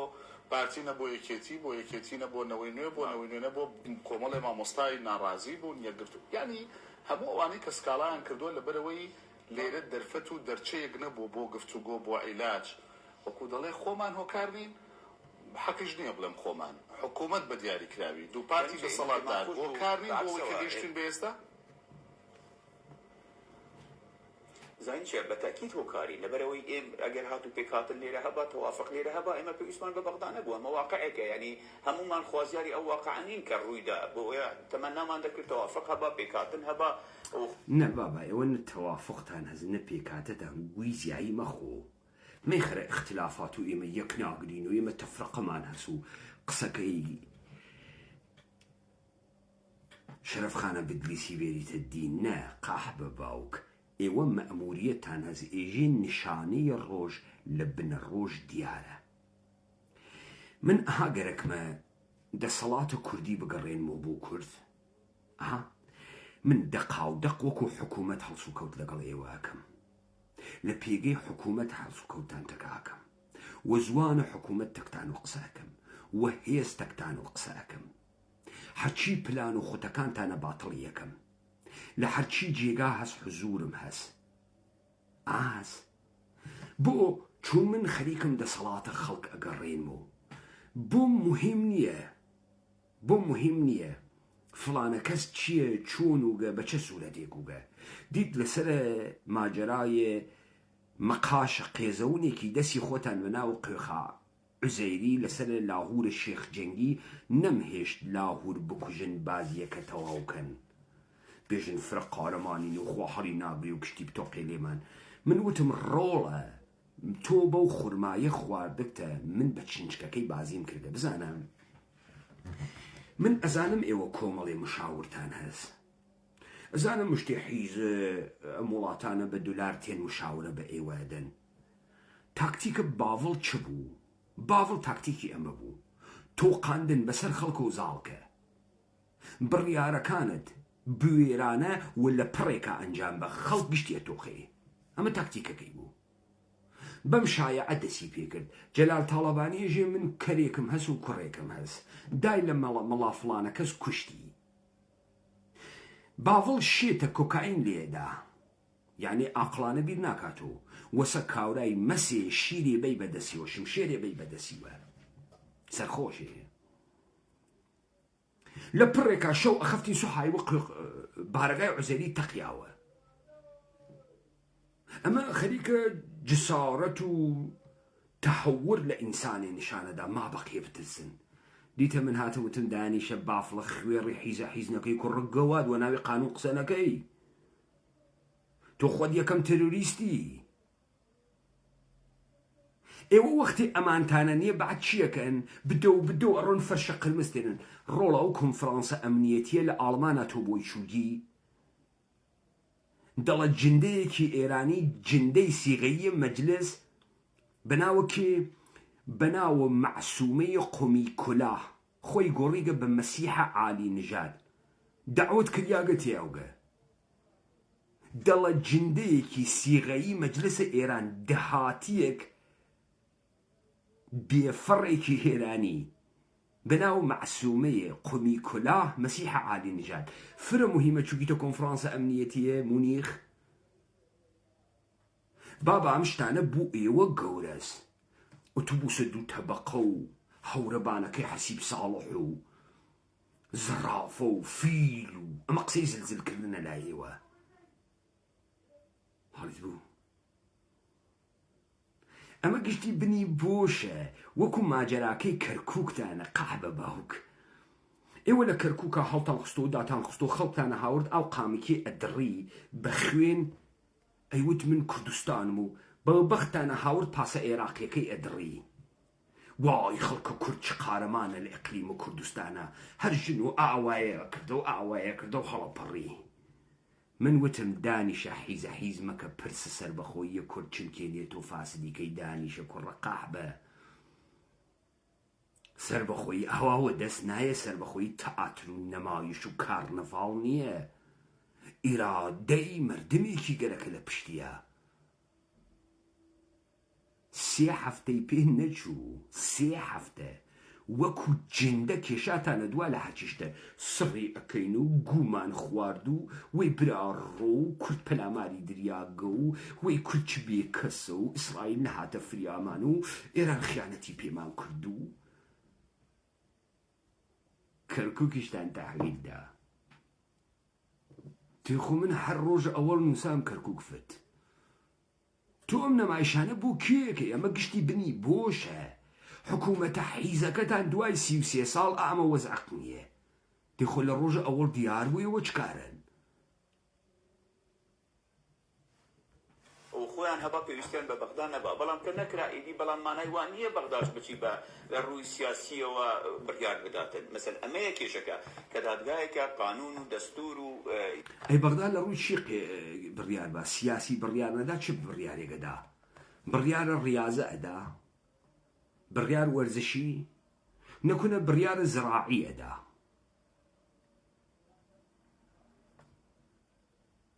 چۆن حکوومەت بڕیارە سیاسی نادا ئەم کەرە فقە لە ناوە ئێوە هەست مەشە بڕیارە حقوقی بدایە دادگا ئەوش دادگای عالی چۆن دادگای عالی نەهادێکی سیاسی نییە ئێوە بە سیاست بە چی تێگەیگن سیاست یعنی چی کەرباب تۆ فکرەکەی خۆت فرە بەچکە زۆری وە دەسەڵاتگەی تو بۆین باخێکی پڵپڵینە دانیاگە نە عەزیز ئەمە شانسە تۆ حەتا بێ دایک و باوکتر بێوجودتر کەرباوکتر خەڵکی بکرێت ئەگری خۆ ناڕوا پیاگی مرد لەوێ دابنیت پیای مرد خۆی و پیاگەزانی جێ ناوێت و لەم دنیا یاسا و ڕێسای خۆی هەیە پێویست بوو بە پێی ئەو یاسا و ڕێسایانە بڕیار بدا بۆ چارەسەرکردنی کێشەکان نەک بۆ تاقیکردنی بۆ نمونە ئەمە پێمان خۆش بوو لەبارەی موچەوە موچەی لەو ململانیانە جیا کردباوە موچەی خەڵکی هەرێمی کوردستان فەرمانبەرانی هەرێمی کوردستانی جیا کردبایەوە لە هەموو ململانەیەک لە نێوان حکومەتی هەرێمی و حکومەتی عێراقدا چکە دادگا خۆی ئەزانێتە ئەمە چەند ساڵە کێشە چارەسەر نابێ لە نێوان هەردوو لە هەر ئەمە دیکە ئیتیهامەکە ئیتیهامەکە بۆ ئەم مەسەلەیە ئەبێ جیای کردباوە ئەبێ بیگوت بە بەڵێ ئەبێ موچەی فەرمانبەرانی هەرێم بدرێتن بەڕەغمی هەموو ناکۆکیەکدا ئەمە گرنگ بوو ئەمەی بدرابە بەڵام ئەمەی هێشتەوە وەکو خۆی و ئەوەی دیکەش لەبارەی وەکو گوتم سەرنجەکان گەلک زۆرن لەسەر مەسەلەی سیاسی پێکاتەکان مەسەلەی کەمکردنەوەی کورسیەکان هەموو بابەتی سیاسی تێدایە بەڵام لە پێناوی ئەنجام لێقاح بە باوک تۆ بۆ نایدی ئەو ئەسڵەن وا بێخوێنینەوە ئەو دژمنە تۆس ئەو گەلە کێسی موچە نەدا تا خەڵکە موچەخۆر لە تۆ ناڕازی بوێ تۆ دەیان گومرۆکە مختلفە دانیاگە ڕۆڵە خەڵک ئیمپراتوری دائەنێت حکوومەتە فەدراڵی دائەنێت تعریفە و باج نەوێت بنزین لە سلێمانی 750 دینارە لە کەرکووک 450 دینارە تۆ خەتێکی قاچاخی ئینحساریت بەناوە یەکێتی و پارتی کردگەسۆ جارێ حەد لەم بەشی تەفاوتی قیمەتی بنزینە وەکو سەگ تەقیگن ئەو نەتانە پوڵدزیگە لە دەرزی تا شقاتە ئینحساری وا لە دەست ئێوە کەس بۆی نییە بیفرۆشی هەرکە بیفرۆشی وەشکستی یەکەن نەتێڵن لە ئێران هاوردەیەکان نەتێڵن لە تورکیا هاوردەیەکان نەتێڵن پرۆداکتت داخەڵوێ ئۆکەی توک ئەم گشتت دەرامەتە هەست مشتێک مشەخوەرە هەست پوڵیان پێ بدە با ناڕازی نەون تۆ دەسە و مەچەکە پڕ زۆر وێ لە بەرامبەر حکوومەتە عێراقا تو بۆ ئەم کارە ناکەی ماڵە دنیا یا بوو غەرەزە یا بوو مەرە سیستەمێکە دانیاگە خەریکە پوڵ دەرتێری خۆی نانەخۆیەدا بۆ نەیاڵی خۆی نانەخۆی با تۆ گشتی ئەمانە دزی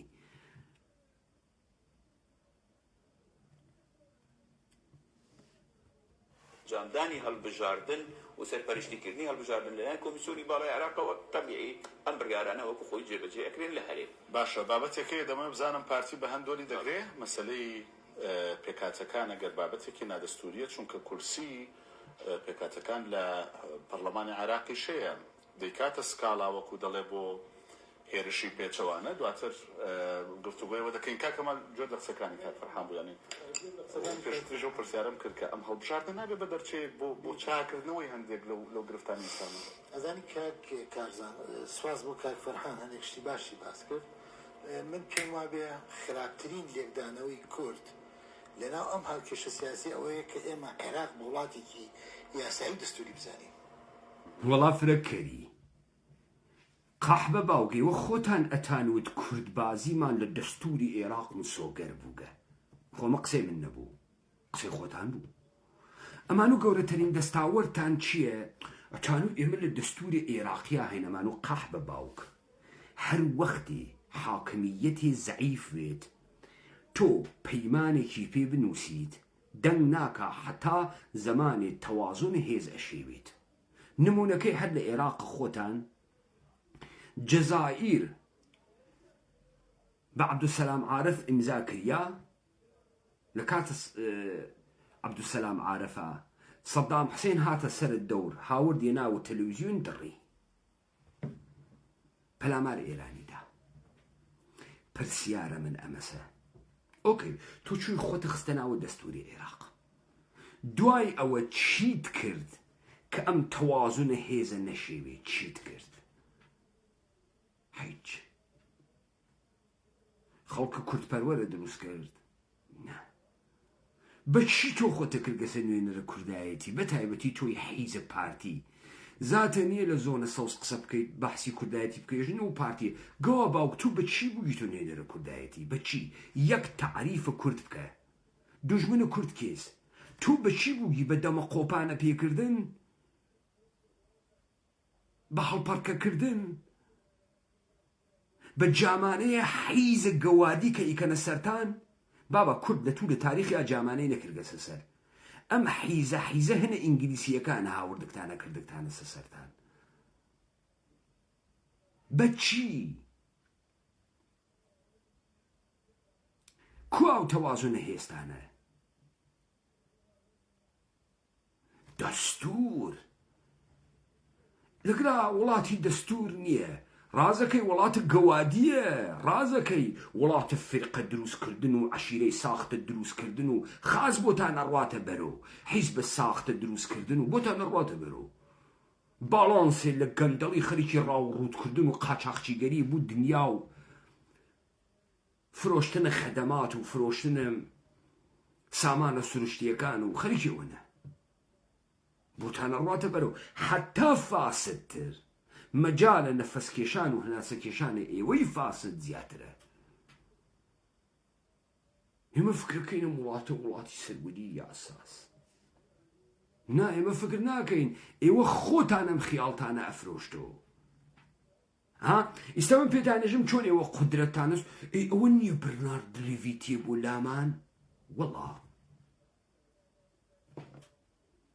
باشە ئێمە دەسەڵات سیاسیمانەست بۆچی ئەوە نییە ئەو ڕئیس جمهورە فەڕەنسە تێبوو لامان جددە ئەمە قودرەت سیاسیە ڕئیس جمهورە فەڕەنسە بێت بۆ لات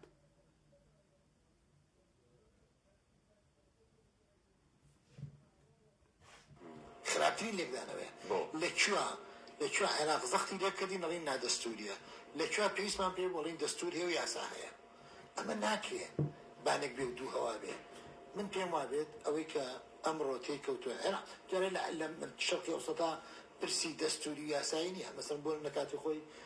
پارتی پەرلەمانی داخست خۆدرنە دەستوری و نەیاسایی بوو هێزی هەیە دایخە هێز تەحکومەکە لە ئەمڕۆیە ئەگەر هەرێمی کوردستان بەهێز وایە نا دروستە هێز تەحکومەکە وەلێ ئێوە چەند نەفەرتان بە ناوی یاسا ئەگیرین و ئیعدامەکرێن ئەی بۆ حتا من بەحسم نەکردوتم کارەکەی ئاغایە باڤڵ نایاسایی بوو پیاکتانتیانە بوو بێژێ نایاسایی بوو و پیاکتانتیانە بوو بێژن بێت تەطبیقی یاسا بکە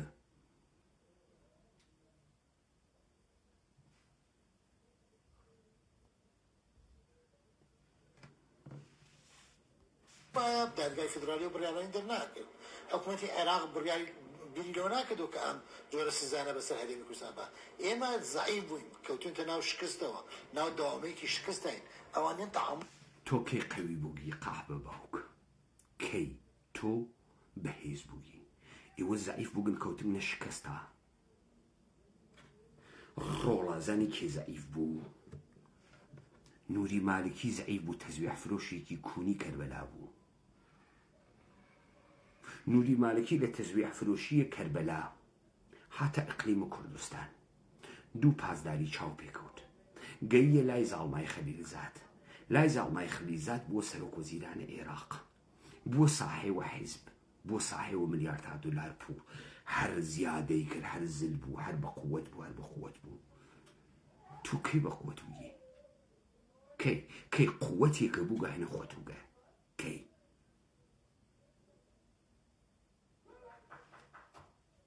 تعامل لەگەڵ هێزێک و ناوچەیە کاکەن کە ناوی هەرێمی کوردستانە تووشی دابەشبوون بووە تووشی شکست بووە تووشی ڕبوود بووە جەماوەر خەڵکە شەقامی لەگەڵ ئەم حکومەت و دەسەڵاتانە ماوە ئەم حکومەت و دەسەڵاتی کە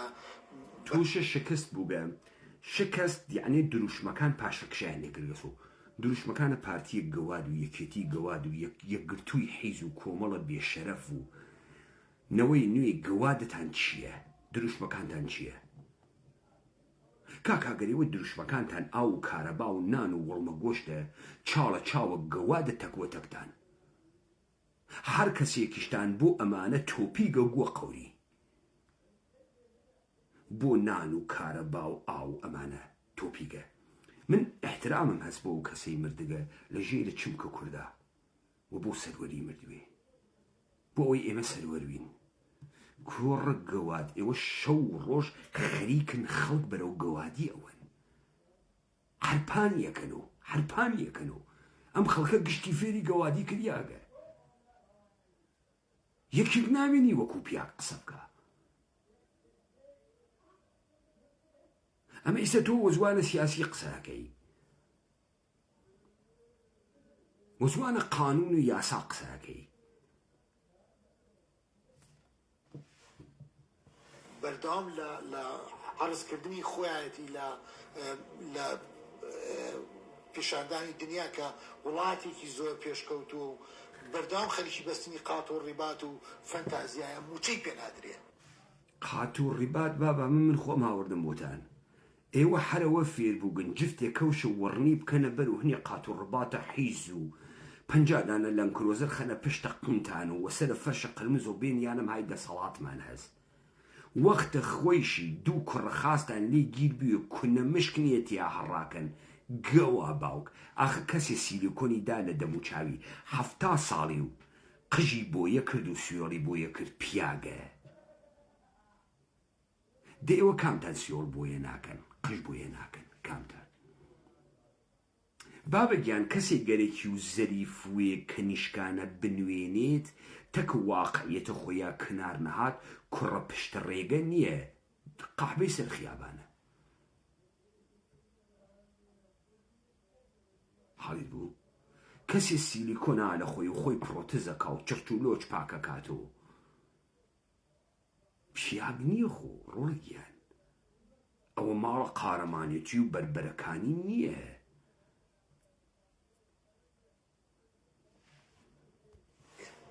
هێزی پێشمەرگە هێزی یەکگرتووی هێزی نیشتیمانی نییە دەستگا ئەمنیەکان سەگ باب هێزی نیشتمانی ئینتمای نیشتمانی تئۆریە نیشتمانی چیرۆکە نیشتمانی گەرەکە چیرۆکە ئێوە چییە کوردستان زۆر خۆشە جێگەی نەچیرە بەدەم ڕێگاوە بە نوکتەبازی پیشانمان ئەدا وەزع ناڕازی چیرۆکە ئێوە ئەوەسە ئای فاسۆلیای کوردستان خۆزگەم بە ساوەر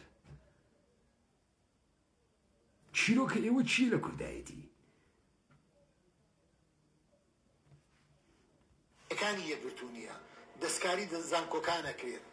دەست بۆ هەموو ئەو پرسانە برێ ئاسی گەندەڵی لەسەرەوەیە یعنی تۆ بەچیوە ئەنازی تۆ بەچیوە پێی دوایە ئێشتا تۆ دەستوری تویە یاسایی تو بەرامبەرەکەت دەستوری یاسایی نییە من پێم وابێ ئەمەی لە شەرقا هەیە زۆربەی هێزێک لایەکاتەوە و ئیسلامە لاوازین و ئەوان لە هەرچی دنیاس هێز هەرچیشتە یەکلاییەکاتەوە گەورەترین هێزە نظامی دنیا ایالات متحدە ئەمریکا هەسی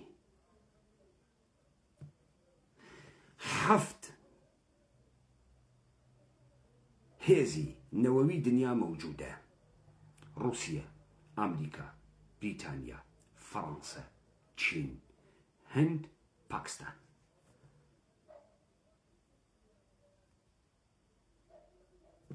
چۆن ئەمانە ئەسڵحەوە دەردیانە خوا ئەسڵحەیان موچیە چۆنە ئێوە فەقە قمکردنەوەتان فێرە مەردەمە ئێمە کرد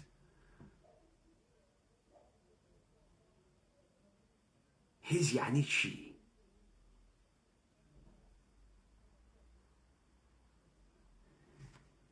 ئێوە ئەوەنە گەواباوکن لە ڕستەکانێک کە ئێژنی ئینسان حەیرەتەکە ئێژی هێزەکانی کوردی ئەبێ بەهێز بن دەی چۆن هێز بەهێزە بێ هێز بەگە خۆی هێز نییە چۆن بەهێزە بێ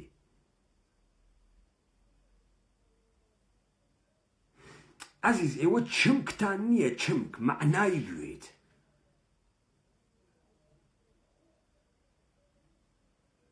سی و سێ ساڵە ئەنوا و ئەقسامە مەڕەهەمە قنتان دۆزی گەسۆ یەک چمکتان دروست نەکردە وە کەڵکت بخوا بتان کاوە پیاکە وەلێ ئەنوا و ئەقسامە مەڵەهەمێ قن نەرمەکاتۆ دۆزیکتانەسۆ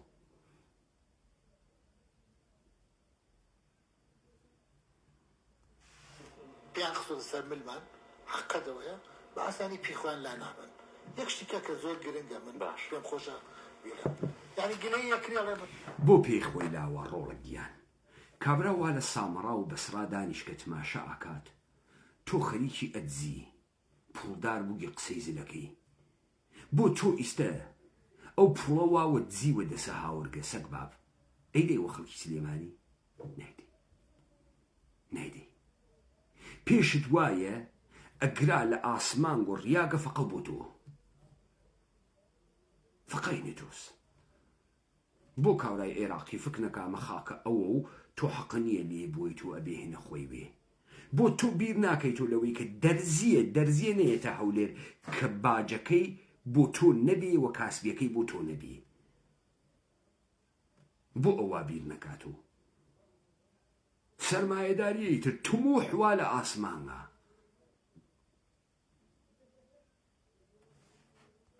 مثلا بۆ خۆمان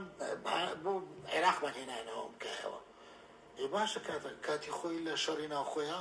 بەس بۆ تەوازنکردنی هێز ڕڵاوینیکردی هێز پارتی دموکراتی کوردستان هانای بۆ حیزب ئەزمە برهێنای هەولێرەوانەیە ئەمە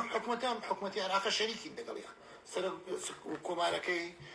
کوردە جێگەی ڕێیز وزەرای کوردە وەزیر و پەرلەمانتارمانی خەڵکی بیلەوە کاتوانێ یعنی نابێت تۆ تەوەقوعی ئەمە نەکەیت تۆ تەوەقوعی ئەوە نەکەی کە لێرە دەرگای گفتوگۆکان داخی دەست بۆ شتێکی تر نابرێت دەست بۆ شتی کەشە برێت پێم وابێ ئەو سیناری کە ئێستا عێراقەیەتی بۆ هەرێمی کوردستان هەڵوەشانەی هەرێمی کوردستان نییە بەجارێک بۆ تو ئیجازەم بە بۆ هەرێمی کوردستان قەواری هەرێمی کوردستان بریتیە لە پارتیوێکێتی بۆچی هەرێمی کوردستان بریتە لە پارتیوێکێتی مؤسسەی من سوورە بەڵێ بۆ ئێوە هەر بۆ خۆتان وانیەن ئێوە قەرار و نمونە بکرین بۆ مابەقی کوردە قەومی تنکیەکان ئێستا لە زەهنیەتە کاورای دیاربەکری لە زەهنیەتە کاورای کرماشانی و سنەیی ئێوە مشتێ دەڵە دز فاسد سەغیر بێئرادە قنواکەر قندەرن ئۆکەی ئەمان شتانە گشتی بە ناوی کورد کرد مێژوشتان پڕ لە شکست یەک ڕۆژ پیاوەتیتانتیانە یەک ڕۆژ مەردانەگیشتانتیانە حتایش ئەڕوا ئێشێ کورد سەخیف و بچووک و ناجۆر و بێخود و فاسد نیشان بن لە ئاخریش و مەموریەتەکەتان تەواوەوێ کەسیش قامکتان بۆ درێژ ناکە ئیدێکتان لە لەباس تەریقەت و دووبارە مەوجودن ئیدێکتان ڕواتە دەرەوە قنەکەن و بۆ عێراقیژن حکوومەتی جوانەکەی عێراق ئێوە بوون بۆ نمونە بۆ گشتی نمونەی شکست بۆ پێم بڵێ دەستگاکانی هەرێمی کوردستان چیەکەی پارتیۆکێتی نەبێ کە پارتیۆکێتی زاڵ نەبێ بەسەریان ئەمە کراس نییە لەبەری پارتیۆکێتیان بەدایکەیت و کراسی کە بکەیتە بەری ئەمە بۆ بە پێس بۆ پارتیۆکێتی هێزەکان دابەش کراون لە ڕووی ئەمنی و حتا تەنانەت پۆلیسی هاتچۆشان دابەش کردووە زانکۆکان دابەش کراوە میدیا دابەش کراوە پەیوەندیەکان دابەش کراوە عەلاقاتی ئەقلیمی دابەش کراوە هەواڵگری دابەش کراوە یعنی کامەیە هەرێم غایبە هەرێم ناوە هەرێم یعنی پارتیوێکێتی لەبەر ئەوان تا ئێستا بیر لەوە نەکراتەوە بەسەر بیر لەوە ناکەنەوە بە ئاسانی پارتیوێکێتی بخەنە دەرەوەی بازنەکە پارتیوێکێتی ئەوێ پارتیوێکێتیکی زۆر لاوازیانەوێ لە ئێستا زۆر لاوازتر بێ بۆ ئەم قەوارەیە کە ئێمە خەمی بۆ خۆین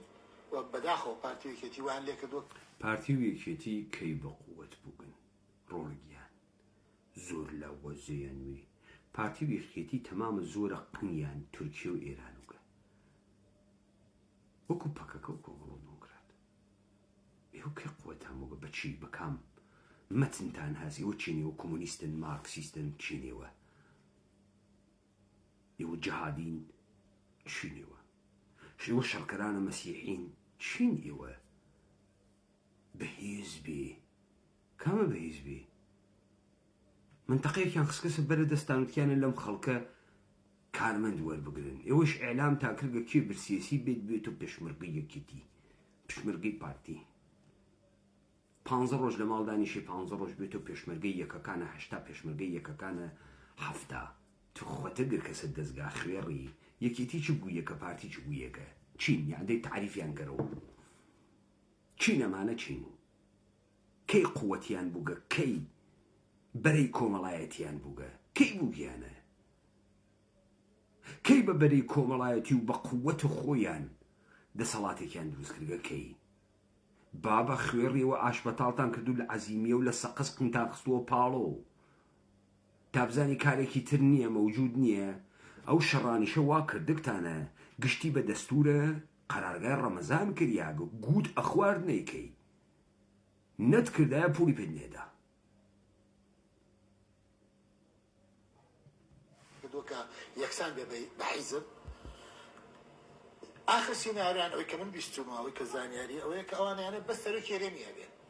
حکوومەت و پەرلەمان وشتی نەبێ ئەنجومەنی ئەوە زانیاریە ئەنجومەنی پارێزگاکان نوێنەرایەتی خەڵکن و یەک سەرۆکی هەرێمی هەبێ بۆ پەیوەندیکردن لەگەڵ بەغایە یعنی هەرێمی کوردستان لە ڕووی ئابوووریەکەیەوە ئەمە ئیسای بینین بڕیارە کاکە ئەو سەرۆکی هەرێمە چێدایانێ خەڵک من پێم وایە بێکارنیشتیوانیان داناوە هەر دەستنیشانیان کردووە ئەی حکوومەت نامێنێ ئەوان سیناری ئەوان حکوومەت نامێنێ پەرلەمان نامێنێ ئەنجومەنی پارێزگاکان نوێنەرایەتی خەڵک ئەندەی خەڵک بگێرن سەرۆکی هەرێمێکمان هەبێت و دەستگایەکیان هەبێ بۆ پەیوەندیکردن لەگەڵ بەغا یعنی ئەمەی چەکە لە سیناریۆکان کە لەبەر دەستایە بۆیە من گومانم لە هەڵبژاردننی ئەمە خراوەتە بەردەمیکێتی پارتی من پێم وایە ئاگادارم بەڵێ قبوڵیانە ناقبولیان نییە بەڵام چیان کردو بۆ ئەوەی لە بەرامبەر ئەمەدا چونکە زەی من بڕوا بکەوە ڕەنگە بڵێم 2 هەفتەیە من هەمیشە پرسیارە لە میوانەکان مەکەم ئێمە لە دڵخێکینا لە باردان کاکەماڵوانی هەر زۆری جوڵی جدی یەکێتی پارتی بۆ کۆبوونەوە یعنی کۆبوونەوە پێکەوە ئەیکوا جوڵی جدی سەرۆکی هەرێمی کوردستان سەرۆکی حکوومەتی هەرێمی کوردستان و جێگرەکان ئەوان زانیاریان هەیە ئەوان زانیاریان باشە من بۆ خۆمش پرسیار لام بەسەر ئمڕۆ سەرۆکی حکوومەت لێ پرسن ئەڵێن هەڵوێستان چی ئەڵێ با ئێمە بڕیاری دادگاکە بە ڕسمی بە نووسرا بێتە بەردەستمان یعنی چییە قسەیە ئەمە خۆدزیینەوەی لەوەی کە تۆ قسە بکەی من پێم وابێ ئێمە کۆمەڵی غەڵەتمان کردووە کۆمەڵی هەڵەمان کردووە دۆستەکانی خۆمانمان لە خۆمان زیست کردووە شەقاممان لە خۆمان زیست کردووە ناکرێ فەرمانبەرێک ئینتیمای بۆ ئەم وڵات و بۆم حکوومەتە بمێنێت بەو جۆرەی کە فەرمانبەرێک فوق العادە ڕاتبەکەی یەت فوق العادە ڕاتبەکەیە فەرمانبەرێکیش توانای نییە لە بە 3 مانگ جارێک موچێکی حەقێکی مکتسەبی خۆی بەدەست بێنێت ناتوانانی ئینتیما لای ئەم دوو کەسە وەکو یەک ببینی ناتوانانی حەماس لە بینی ئەم دوو کەسە بڵانسی وەکو یەک وابێ من پێم حەماس لە بینی ئێوەمانانە کورە ڕۆڵەگیان یعنی تۆ گرەکتە بێژی ئەوە کێشەی مدیریەتیتان بوو تەوزیعکردن بوو ئێوە بەمەوتان شۆڕش کوردی چڕەفتێکی بە کورد بدەی ئێوە ئەزان وانە کامە پێگایە ڕوت و قوت بوو گنۆ قمە دڕیاکتان دنیا خەریکە ئەیوێنێت نەقارەمانە کوردن هیچ نییەن مشتێ هەڵشکیاگە درۆزنە فوتێکریاگون خۆتانیش باوەڕتان کرد و گەرەکتانۆم خیاڵە بە خەڵکی بفرۆشن خەڵکەمەینە سندێتان کورد ئەمەینە سندێتان ئێوە گەرەکتان بوو داستان و کورد تەواو بکەن تەواو نەبوو ئەوە نییە مەهین تەواو ناوێت بابە من هەر پێکەنینم هات بە قسەکانەیەوە بە نەمایشاتە پێشمەرگەتان و مامۆستایان و فعالیەتە مەدەنی و ڕووناک بیرانە گەواتان و قەڵەم بەدەست هەر پێکەنینم هەر مەسخەرەتانم کرد چون مەسخەرەون بابا ئێوە یەک نەفەرتان جددی نییە یەک نەفەرتان جددی نییە بزانە ئەسڵ باسی ئەوە ناکە نایەکێتی نیرو تەکانەدا نایەکێتی خەڵکی تێرێتە دەرەوە نا ئیسە پارتی ڕوا بەغا ئەگرێن نە کورە کابرا تەلەفۆنی نەکردگەم قەح بە باوکە مەعلوم نییە وا لەکوێ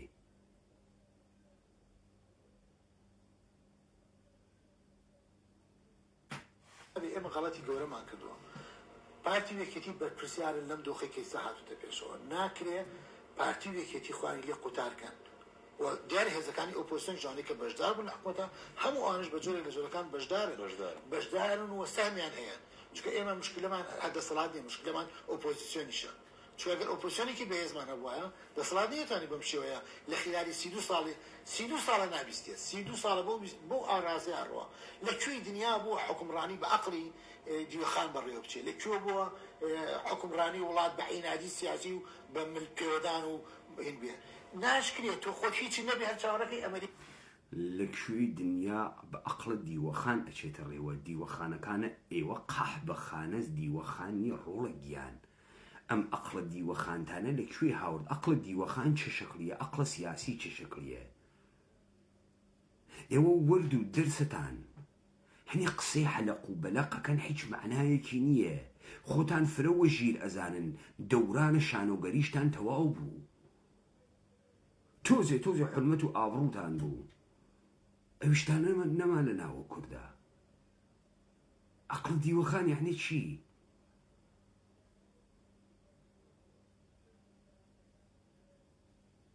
لەکوێی دنیا حکوومەت بە عەقڵ دیوەخانە عەقڵ دیوەخان چۆنە عەقڵ حکوومەتی چۆنە دە ئێوە ئەگەرزانیتان عەقڵ حکوومەتی مەوجودە چۆن لە ڕۆژە ئەووەڵۆ هێنە ڕەفتارتان نەکرد هیچ کامی بەر ئەساسە دانانە دەوڵەت وە دەسەڵات نەبوو ئێوە فقط دزی هاتکەن پوڵ ئەدزن من نازانم چۆن ئێوە فکرەکەن فقط پوڵ هەرچی شتە لەم دنیا پوڵ شەهامەتە پێئەدا پوڵ بوێری پێئەدا پوڵ ئەتکاتە پیاک کورە وەڵڵا لە ناوە ئێوەی حیزاتان کاتە پیاک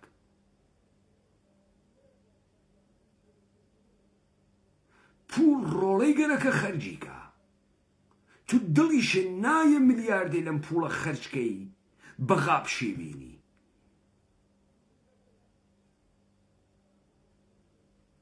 ئەمریکا و ئیسرائیل و غەرب و ئەمریکا و هەڵپەیمانان بتپارێزن ناتپارێزێ لە چ شوێنێکی دنیا ئەم تەجروبەیە هەبووە تۆ خۆت هیچ نەبیت خۆت هێزەکەت وەکو هێزێکی ئەفغانی وابێت لە پڕێکە تالیبان بێتەوە سەرت هەمی دەی سوالەکە دەقیقەن ئەمەسە تۆ چۆن خۆت هیچ گوویەک نییە ممکن بووگی تۆ نە شەهامەتە هەز نە بوێریت هەز نە دایک و باوک و هەز نە مەتنە هەز نە تئۆریت هەز نە دروشمت هەز نە پرەنسی بەدەست چۆن ممکن بووگی ئەمە سوالە چۆن بەردەوامی چۆن دروست بووگی چۆن بەردەوامی جوابەکە ڕاحەتە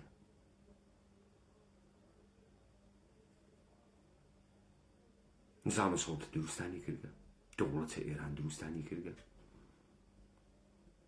بۆ دروست کردیاگەن بۆ خاتری ئەوەی کە ئەوەی پیاگوێ لە کورد لەبینی بوون ئەوەی مێژووی کوردە لەبینی بوون ئەوەی سەروەریە لەبینی بوون مشتی خەسیاگی شاری فاسدی موچە خۆر وەکو ئەم مامۆستا و مامۆستایانەی کە ئێوە دروستان کردە دروست کرد دروستان کردیتر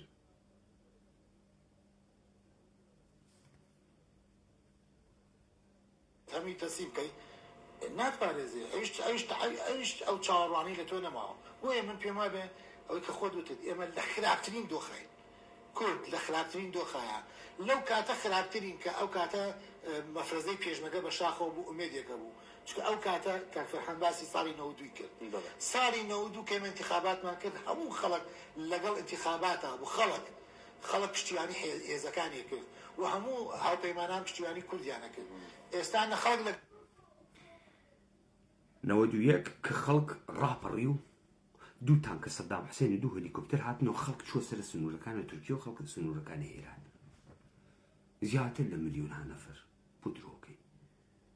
ئەی بۆ ناژی قاچاقچی گەریانە کرد تا بەغات دەسی بە تۆزێ پوڵ و کەرەستە بگات ئەو ممکنی کردن خەڵک لە ڕفراندومەکەی ئەقلیمە کوردستانیشە ئەو ڕێژەی کە دەنگیدا سەتانەوە دەنگیدا مەگەوە دەنگدانە ئێوە لە هەرچی نەمایشە کە پوڵ و پارە بگرن حزورتان هەست کوردایەتی بۆ ئێوە بووگەسە دووکان ئەمڕۆ پاڕەی پێ دوێکە لەبیرتانە گشتان وە ڕەدیفە وێسیانەتان و زێڕە سەدام زێڕە وا لەبیرتانە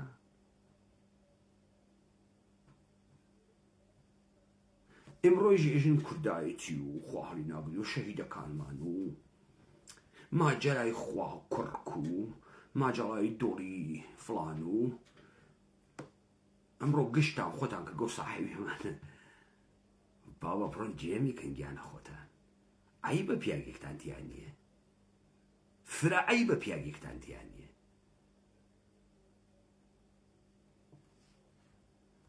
لەگەڵایەتی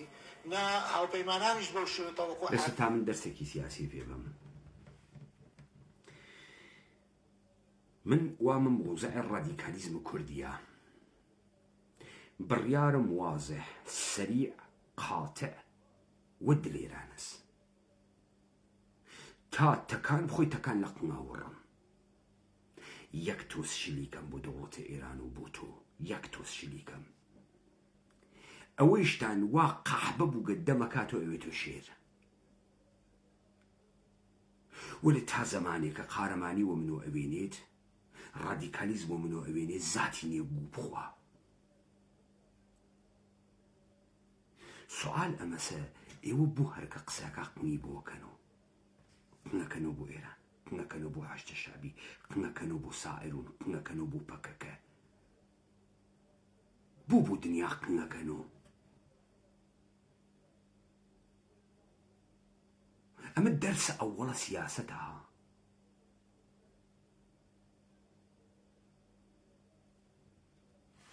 لەسەر کورت هەیە کە انتخاباتێکی نەزیه و باش و ئەوە بکەن بۆی کە ئەم قۆناغە بەرنەوە قۆناغی تر. وێ من پێم وانێ کارزان ئەم قۆناغی ساڵی 92 نییە. ئەگەر حکوومەتی عێراق ڕێگریمان لێ بکاری هەڵبژاردن بکەین، ئێمە بتوانین خۆمان هەڵبژاردن بکەین. ئەگەر حکوومەتی عێراقی ئارەزوو بکات بێوێ عەرقەلە دروستەکە و نەک عەرقەلە دروستکە بێت Build wealth every day with the Tripling 212 ISA. The only stocks بەرپرسە باڵاکانی ئەم هێنا کە ئەوەیەکی تیشە لە سینارەکان لەسەر ڕێفراندۆم کۆمەڵێک بەرپرس بدرێنە بانکردان بکە لەسەر گەندەڵی کاکە کۆمەڵشتمان زۆحمان هەیە لەبەر دەستیان ئەوان وردەوردە هەڵێنەوە لاپەڕەمان بۆ هەڵێنەوە وازەحە یعنی دەستگیر بکرێن؟ دەستگیر کردن دادگای یەکێتی پارتی دەستگیر بکرێن؟ بەڵێ یەکێ لە سینارەکە ناتوانن دەستگیریان کرد. بەڵام داستانێکە بۆ بێژم ئەم یەکێتی نیشتمانیە فەرماندەی قارەمانێکی بوو ناوی خولە سەنگاوی بوو. ئەیدا بۆیەی قژی لە ئاڵمانە بوو بەهەنێرن تێکەڵە خەنەی هەندی و وسمەی چینیە کرد. قاوەی کنیایشی لێ ئەدا یەک ڕەنگە شیرینێکی دروزە کرد ئەو قاڵاوە ڕەشەی زووسانە. ئەم قارەمانە کە ناوی خولە سەنگاوی بوو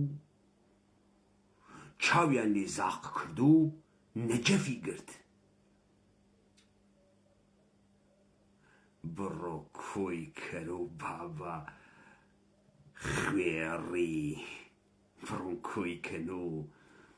هاتووەی گوم خوارد سەرۆک پاحچم بدەسونەما گوم پیاڕوو خولە سەنگاوی خولە فشەکەر و خونتێم و خولە لەگرا و خولە لەوێ و خولە ئەیتەقێنێ و کۆسرت لەبرا و کۆسرت لەوێ و هێزە زرێڤانی لەبرا و هێزە زرێڤانی لێ و گشتێک نەر ناو دەرات.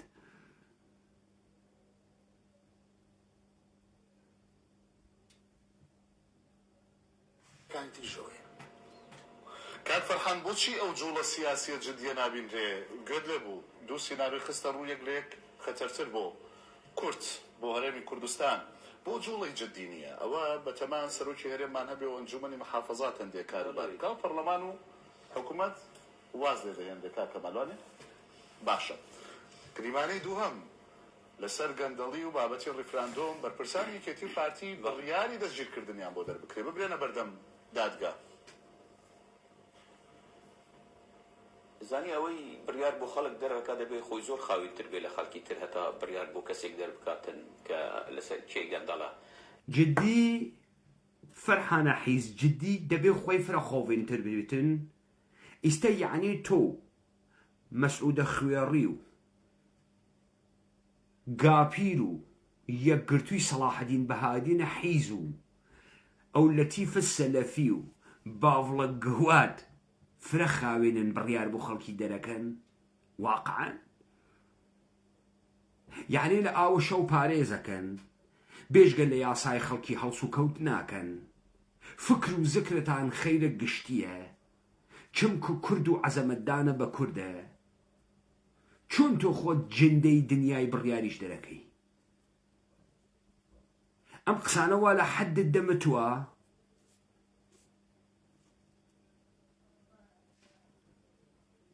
ئەی دیارە ئێوە عێراق نابینن لە چه حاڵەتێکی پەرپوت و هەزیل و ڕەسیدایە کە ئەو بەرپرسانەی لە عێراق پەرپوت و هەزیر و ڕەزیلە دێ من دەمێکە ئێژم ئێوە پەرپوت و هەزیر و ڕەزیلن ئێوە خۆتان فشەکن و عێراقین و حەزب عێراقین و عێراق قەشگە و ئەمریکامان هەسوو ئیستا فشارگەیگە سەختنتان عێراق پەرپوتە ڕەزیلە خۆزگەوە خوت کورە بەو بەختانەیە پازدار شەقەدا وەختنتانە لە بەغا تو داوەشی نییە بوت ئیستا ێژی کاورا ناتوانێ ئەم کارە بکە تو کەی عەلەمە بەرز کرد و عێراقی ویت تو هەموو جندەی عێراقی ویت تو کەی عەلەمە بەرز کرد و کوردویت تۆ لە عومرتا کوردویی بابا تا دەزەون بۆ قوتان ئەگرا عێراق و عێراق بە قووەتە و پارەی هەیە و زۆری هێوەستە عێراق پەرپوتە لە حکومەتن و لە حکومەتن ئێستا ناتوانن بە ئازادی لەناو بەغدا بێن و هاتوچۆ بکەن بە سیارەکانیشیان بێنە دەرێ لەناو خێزانەکانی بۆ ئێوەزان عێراق لە چ بارودۆخێکی سەختدایە نەوەڵا کوڕی قەحبە هەر دوێکە مەسرور بارزانی لە هەولێر سوارە تەکسی بوو ڕووی بۆ هەڵەبجە خەڵکە هەڵەبجە بەسەر دەست و هەڵیان گرت و قارەمانیان نێناوە قەحبە با 500 لەم کروزری خستووە ڕێ بەڵکم خەڵکە قارەمانە هەڵەبجە نەیکوژێت تۆ من نایژی تۆ 100,000 سیارەی دەرعە بۆ چییە لە ئەقلیمە کوردستانە یعنی تۆ فلە ئەمنی دێ ئەگەر ئەمنی بۆ نایەتە ناوە خیابان و وەرزش بکەیت و کەباب بخۆیت و دانیشیت و ئەمە چییە 500 دانە ماشی نەخەیتە شوێنە قوونەخوات ئەوان ناوێرن لە بەغا بگەڕێن پەرپوتن وەلە تۆ خوا هەڵی ناگرێ ڕۆژ نییە لە خەیابان سەرچۆپی نەگری چۆن ئەمانە بۆ خەڵکی ئستدلالن بۆ خۆتان نایخوات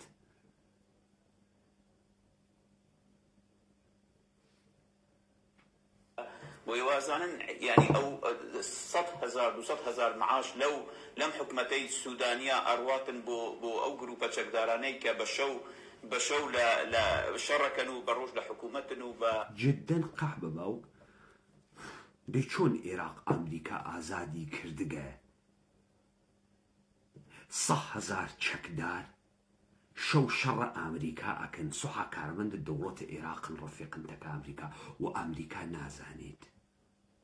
ئەمریکا گەورەترین سەفارەتخانەی دنیای لە عێراقا هەست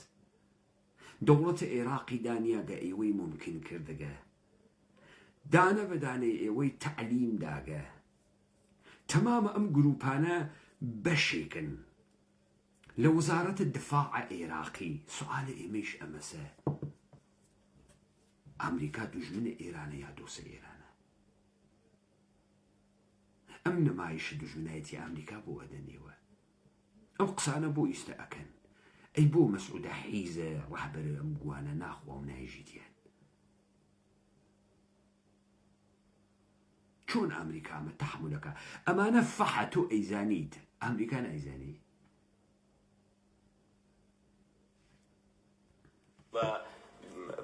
بە ڕۆژ قات لە بەرەکەن و بە شەو خۆیان ئەشێرنەوە بۆ ئێوە ئاگاتان لە وەزی حکوومەت نییە ئاگاتان لەو دەواازەکانی حکوومەتی عێراق نییە لە چ بارودۆخێکی گەندەلیدایە بەس ئەم ساڵە ینی ئەم فترەی سوودانی 700,000 کەس تەعین کراوە بۆ ئێوە ئاگاتان لەو هەموو فەیحایە نییە لەو هەموو بندیوارانە نییە بۆ ئێوە ئاگاتان لەو 400 میلیارد دلار نییە کە لە عێراقا ڕۆیشتووە و ئێستا ئەزانن لەکوێیە و هەموو ئەمانە ئەگەر ئێکێک قرار بێ محاسبە بکرێ و پشتی بگیرێتن و لە دادگای بکرێ ئەو گروپە چەکدارانە و ئەو پێکێنەری ئەو حکوومەتەیە کە ئێستا لە بە ئێدێ خۆم حکوومەتی یاسا بوو برا سەرزەمینە عێراق خەیلی قەشەنگ و ئێمە دەوڵەتین و دێمە تۆتی خۆ لە قابەخانەیە کرد ئێوەش گەورە گەوادون پوڵە گەوادی ئەژمێرن و بەشیەکەن 400 میلیارد دلاریشتان دزیگە وەڵا خەستنەوە دەستان خۆش بێ دەی چی پێکەن ئێوە بەم 400 میلیارد دلارە چیەکەن با تعجوبەکەم ئەوێ پیاکتان تێ هەنیە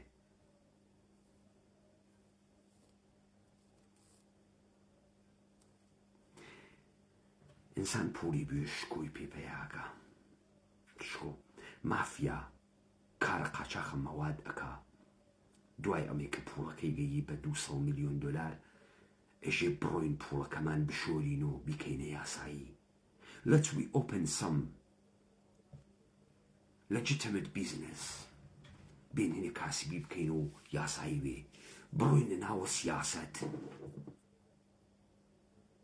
بابا ئێوە پوڵتان هەز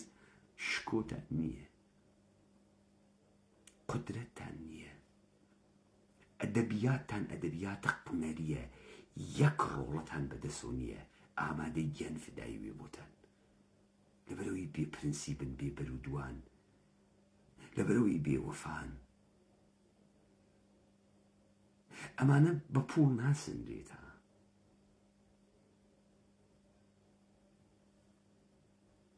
لە بەغدانە ئەوان شایەنی دادگایکردن و لێپێچینەوە و بەرپرسن لەم هەموو اختیال و کوشتنێکە لە ناو بەغدا ئەکرێت بۆ کەسێک هەیە بتوانانی لە ناو بەغدا ڕەخنە لە حەجی شەعبی بکری و شەوێ مەیتەکەی فڕە نەدرێتە دەرێکات کەمال بۆ ئەمە نازانیتن کەسێک هەیە لە کۆمنتێک بنووسی لەسەر حەجی و لەسەر سەردارەکان شەو لە بەسرا و لە عیمان یعنی بەڕاستی سەیرە من بەبەستمەوە نییە بڵێم عێراق پاک و نەزیە کوڕە قەحبە ئێستا ئێمە بووینەوە عێراقی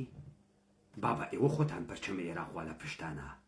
تۆ ڕووگی حکوومەتە عێراق دانیا بە تۆ نەوشیروان مستەفا مەسعود بارزانی جەلال تاڵەبانی چمانی من دامنیاگە وڵا تۆمەتەکەی نیامە لە من بوەخشی معزەرەت مزبۆخشی مەگە تۆ قەحبە باوگنایژی عێراقیت مەگەر تۆ دیدارە جوانەکەی بانکە مەرکەزی عێراق ناخەیتە گیرفانە مەگەر تۆ پاسپۆرتە عێراقی نیە لە گیرفانە مەگەر تۆ نایێژی من حکوومەتە هەریەمەم لە دەستورە عێراقا ممکن بووگە با کەس لێ ئەوە تێناگە تۆ ئەم گشتە فشەوە سەرێ ئێمە ئەەکەی مەگەر وە عێراقی بوونێ نییە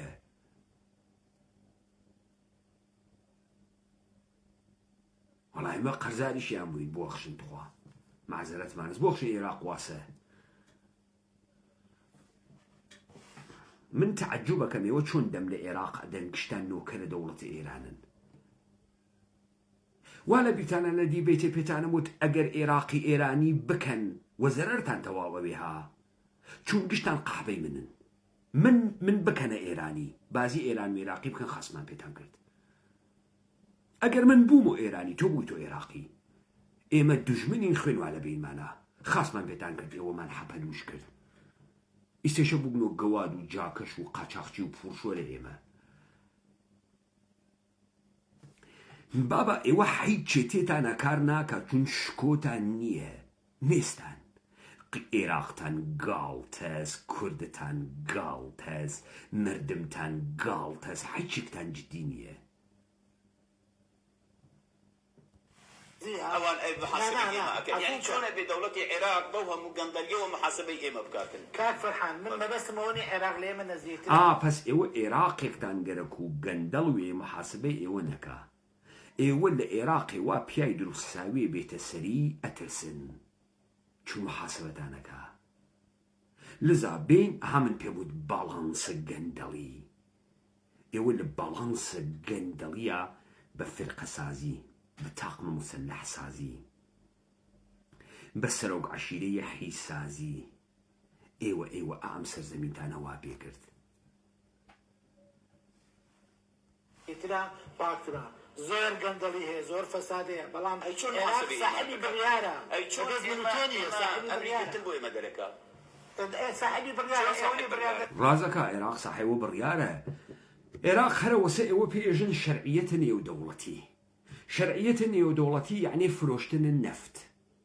يعني قرتنا بول الدولار يعني رسمية بنك مركزية العراق لسيستم السويفتا يعني سندنا تشكوتشولو أصلحة يعني هبونا بندر بسرة لدسيا ودس رسي بدرية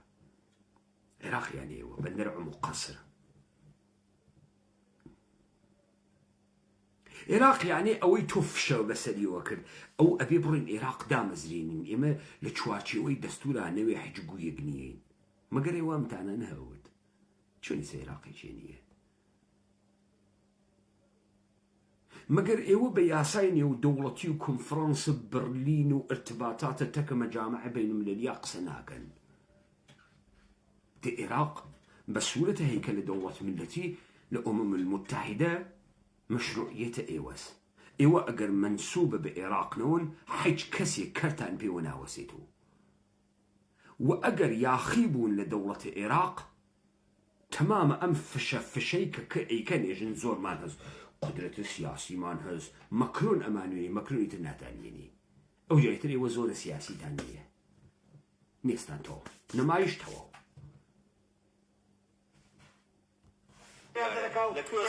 دەڵێ ئێستا لە نقطەی قووەدایە هەتا لە شوێنێک داوت بڕیاری بۆ نەکەرەوە لەسەرەکە کەمەلوانی عێراق ئێستا خاوەن سیاسەت نییە. بەڵێ ئەم حکومەتە صاحب بڕیار نییە. ئەم حکومەتە صاحب بڕیار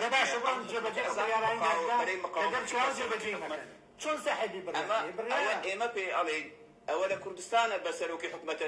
بە عێراق لە سەرۆکی حکومەت ئەوان پێ ئەڵێن مدیر عامی حکومەتی مقاومە. ئەها منیش وە تۆ ئێژم شارەوانی هەولێر و سلێمانی قاح بە باوک حاڵید بوو وە لێ تۆ لە ڕوبەرە گشتیۆژی سەرۆکە حکومەتە هەرێم سەرۆکە وەزیران. من ئێژم گەواتخانەکەی حکومەتە هەلیم ئێوە شارەوانی سلێمانی و شارەوانی هەولێرن خەریکی ڕاوڕوودکردن و دزیکردنن. ئێوە مۆڵگەی قاچاخن و خەتە قاچاخ سپای پازدارانن. دێ من ڕازەکەم خۆواسە تۆ حتا سوحاوە خۆت بێژە سەرۆکە حکومەتە حەلیم هیچ گویەک نییەی.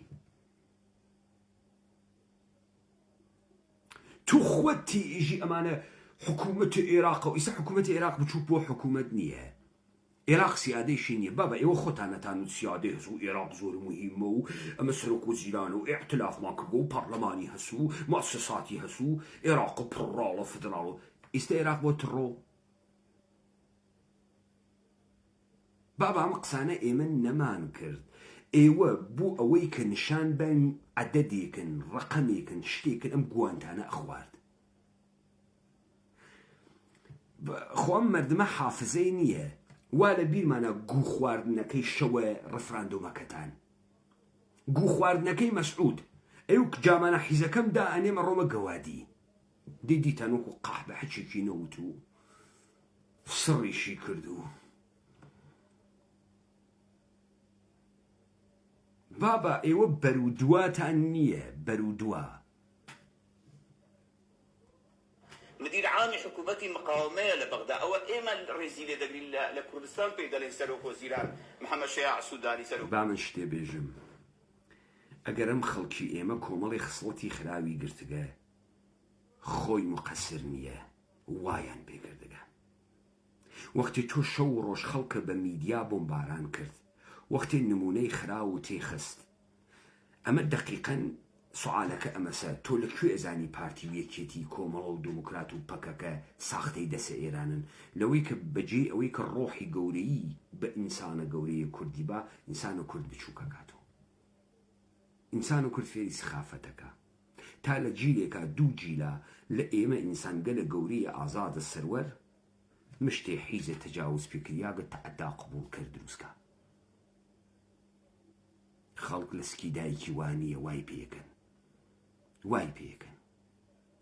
بعد خۆشمان گەلە کۆمە ئەکەین لە خۆمان. من خۆم خەڵکم سەرۆکی حکومەتە ئەوان خۆیان بە مدیر عامی حکومەتی مقاومەی دەزانن. برای من تو ئاگات لێیە لە وەزعیوان ئەبێ ئاگاداری وەزعیوان بیکە ئەوان لە چ بارودۆخێک دانا کە عێراق لە چ بارودۆخێکدایە. عێراق تەنها ئەوەی هەیە نەفت دەفرۆشێتن و پارەی موچە تەوزیع دەکاتن و موچەش نەوەڵا تۆ خەریکی موشەگە هەنێری بۆ مڕیخ. تۆ ئیستا کوردایەتیەکە دروست کردگە لە تاران و عەلی خامنەی بڕیار بە لار بنوارێ بە ئێوە 1 ملیۆن کورد سنەی و کرماشانی و هەمەدانی دەست ئەنێنە بینەقاقای دەوڵەتە ئێران. ئەی تۆ شیەکەی تۆ خەریکی قاچاقچیگەری نەوتفرۆشی جندەبازی قەحبەیی و ڕەواجدانە ئەوانە ناو مەردەمە ئێمەی مەگەر تۆ شتێتر لەمە زیاتر هەی باشە حکوومەتە عێراق ئەوەنە گەواد و حیزە تۆ بۆ پیاگنەویت تۆ بۆ ئیستە بەغا ناگری تۆ بۆ ڕۆڵە منجیە عێراقە بازی نەکرد خەڵکە عێراق نجات بی ئۆکەی عێراق وا لە هەزیزا گرفتار بووگە بەدەسە فەساد فرقە سازی سەرسازی عەشیرە سازی ئیستە تۆ بە ڕەوایەتی لە عێراقیەت ئەتوانی ئیجماع عێراق بەرەو خۆت بێری مە تۆ نایژی عێراقیت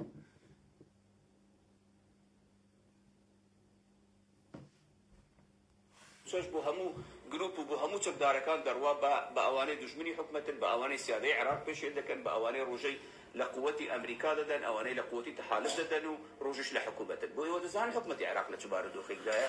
تۆ بۆ ناتوانانی بە ئیلا ئەمریکا تۆیش بە ڕۆژ لە حکومەت بە ئێوارە بە لە ئەمریکا ناوسکە بڕیاگە تۆ بۆ هەر گەوادیەکی بۆ ئەمریکا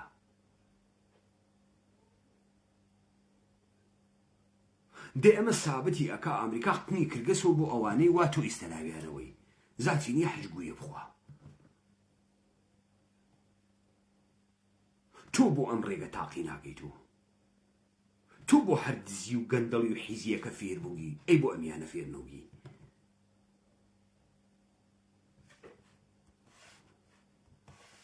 یعنی مەبەستم ئەوە نییە من بەرگری لەو هەڵانە و کەم و کوڕیانێکی ئێرە هەرێم هەیە بیکەم بە هیچ شێوەیەک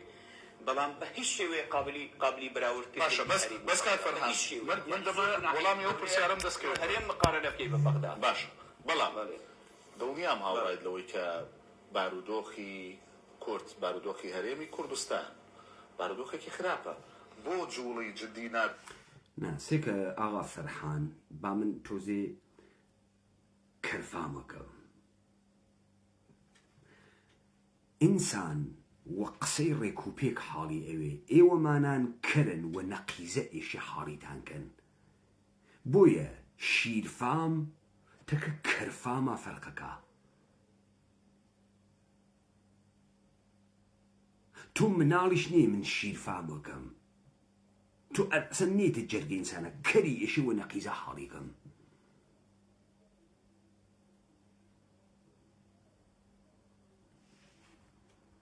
نابینرێ بۆ قسەی جدی نابینرێ بۆ کۆبوونەوەیەکی بەپەلەی یەکێتی پارتی نابینی بۆ سەرۆکایەتی هەرێم و حکوومەت بەپەلە کۆنابنەوانێ و لانی کەم ئەوەی هەیە بە خەڵکی بڵێن زانی چێکە کارزان بارودۆخی ئێمە لایەک ڕووە خراپە لە ڕووی موچە و معاشات و ئابوووریەوە ئێمە خراپین بەهۆی ئەو گەمار و ئابوووریە عێراق خستوتە سەر ئێمە ئەگەرنا لە ڕووی موچە و معاشات و ئەمانە خراپین کەرفامەکەم دووبارە کوڕی کرد تۆ سەر پەتەکە کە پوڵە وا لە دەسە بەغا تۆ بە بەغا ممکن بووگی بەغا بە تۆ ممکن نەوگە حاڵی دەوێ بانکە مرکزی عێراق سنترال بانک ئۆف عێراق وا لە بەغا ئەوەی وا تاوتوێکردن ئاڵ گۆڕکردن ترانزەکشن ممکن ئەکا سیستەمە پەیمەنتە عێراق دینارە عێراقە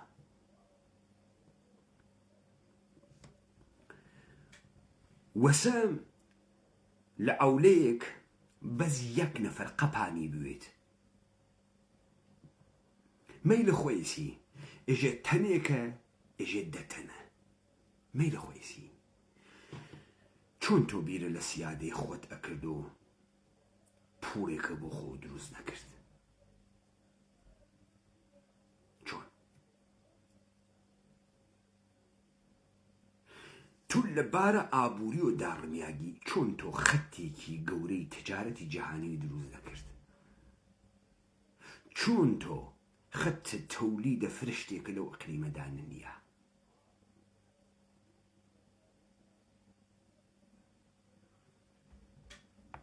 سیاسیەوە خۆتان دیتان جولەی سیاسی سەرۆکی هەرێمی کوردستان لە مونشن ئەو هەموو لیقاعاتن و ئەو هەموو بەرپرسانی نێودەوڵەتی دەبینی دیپلۆماسیەتی هەرێمی کوردستان لە چه ئاستێکدا سەرۆکی حکومەتتان دیت لە داڤۆس لە سەرۆکی حکومەتتان دیت لە دوبەی بەشداریکردنی هەموو ئەو کۆنگرە سەرۆکی حکومەتتان دی لە داڤۆس سەرۆکی حکومەتتان دی لە دوبەی کورد با بگەن تۆ وەختی هیچ گویەک نەویت کۆمەڵی شانوگەری ئەەکەی تۆ بۆ پیاگە مهمێکی ئەوە نییە من تەکە عەلی خامنەی یا قسەکەم چونتەکە عەلی خامنەی قسەکەی پیاوی مهمێکی بەدەسەڵاتی قودرەتمەندی مەردی ئەمانە ئەمە دەرەخا دەسەڵاتدار بوون گەورە بوون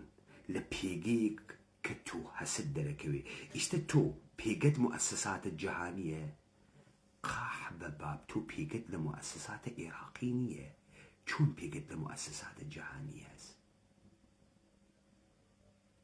تۆ پێگەی خەڵکە نییە پێگەی حیزبیت نییە نیست چۆ حیزبەکە حیجێ نییە پێگەی کوردیت نییە هیچ نییەی بە داووس و لاووس مە ئایستە پێتم وت کۆنفرانسە ئەمنیەتی مونیخ خانم مەعسوومەی قۆمی کولا جندەیەکی سیغەییە مەجلسە ئێران بوو بە سۆ خەبەرنگار بەشداری تێکردێ نەیشی گەرەک و حکوومەتە ئەقلیم و کوردستانی بوێت خۆ گشتان فارسیە زانن دیۆکەتەکە ئیران ئینتەرنەشناڵە مساحبەی کرد ئەم خۆڵە ئەچاو کێیەکەن بزانە فەرحانە فەحە وەختە ڕفراندۆمەکە من لە بیرمە بەچکە پارتی و تولە یەکێتی وەکو قەحبە هەڵە هاتن من ئەمود ئەمە گشتی شانۆگەریە دانیشە مەجوڵێ دوو شەوی پێنەچوو وەکو جندە گشتان سەرتان خستە خوار خۆتان شاردەوە شەقم تێتان ئەدا قنتانی ئەدەڕی زاتان نەو دەمکەنەوە لەسەر ماجەرای کەرکووکوان نەمایشتان ئەدا و هێزە خۆ بەخشە هاتە دەرەوە پیرەژنیەوە کڵاشینکۆف و فڕتفڵتیە کرد وتم دانیشن ئێوە پیاگەم قسانە نیین ئەمە نەمایشە بەرە شاشەی تەلەڤیزیۆنە دانیشە کەرکووک فت ئێوە لە حکومە زاتیەکە زیاترتان پێ نادەن لە حکومە زاتیەکە زیاترتان پێ نادەن من ئەوە ئەزانم بۆ خاتی ئەوەی زیاترتان بوێ ئێشە کەرەستەکەیتان بوێت ئێشە هێزێکی شۆڕشگێڕ دروستکەن خەڵکێکی شۆڕشگێڕ دروستکەن ئێشێ کوردایەتی تئۆریزە بکەن و تا بتوانن لە خۆتان هێز بنوێنن وەختێک کەرکووکتان جێهێشت بوون و جندە عادەتتانە بازی بکەن یەکێتی بێژێ پارتی خیانەتی کردی پارتی بێژی یەکێتی خیانەتی کرد ئێوە هەرتکتان جاشە یەککەرن یەک گەوات باوکن یەک بێشەرەفن یەک قەحبەی هیچ و پوچن هیچی نیین ئێمە گۆڵان بازیە ناخۆین ئیسەیشە گەرەکتانە بە نەمایشت درۆلی و دواو وردە شارەوانیەکە خاس دەموچای دەم چیمان بکەین و دەی وڵایتر عەرەب شۆڤێ نییە عەرەب شۆڤنی نازانێت دموکراسی چێ بەڕاستی ئەم خاوەرمیانە گەندەڵە و بەڕاستی ئەم شەرقە یاساییتیان نییە و ئێمە کولتور و دموکراسیمان نییە و جێندە پدەرەمانە گشتی دەرچوونە لە واقعیەتە کارێکە کە ئیکەی ئێمەم پاساوانە ئەناسین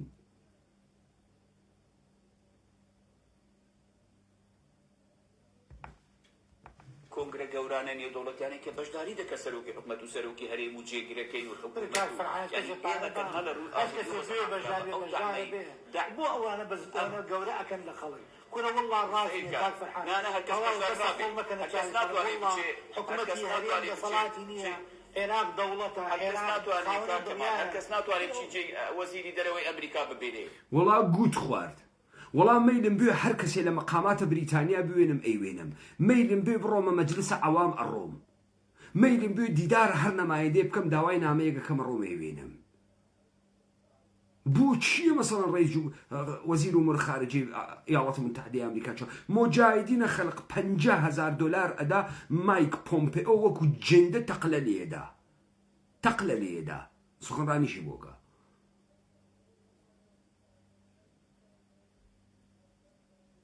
تورکی فەیسەڵ ئەڕوا سخنڕانیەکە لە کۆبوونەوەی مجاهیدینە خەڵقە ئێرانە بۆ چییە فکرەکەی چتە مهمێکە چاو بکەوە وەزیرە ئومورە خارجێ ئیاڵەتە متحدەی ئەمریکا.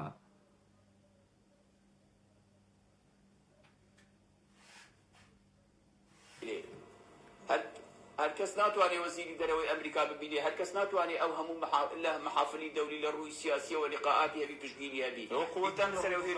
لەلۆی لقاءاتی سیاسی پشتگیری هەبێ چه پشتگیریەکە لێکریاگە تو دایمەن دەسی یەکێوە لە قنتە کاکەگەن پشتی ئەگری یانێ دەسەکاوە قنیە ئێوە دائیمەن ئێشەیەکی دەسی وە قنتانەوەی دە ئیستا ئەم پشتە گیریاگەم دەسەر ڕوویگەوە قنتانە چه اتفاقی کەوتگە چیتان کردگە چیتان کردگە چ گوویەکتان خواردگە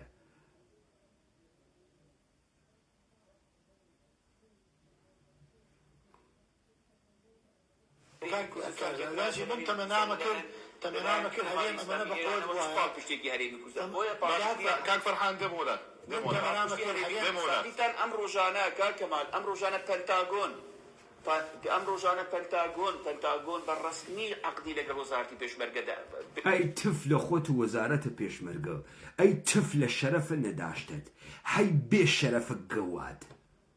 حاڵیت بوو ئەزانی بە چێ قسانمە پێت کرد ڕۆڵە تۆ نە عێراقیت نە کوردی وەزارەتە پێشمەرگەی تۆ عەقدی کردگە لەگەڵ ئەمریکا وەزارەتە پێشمەرگە دێ ئەمانە پێشمەرگەی تۆن یا پێشمەرگەی ئەمریکان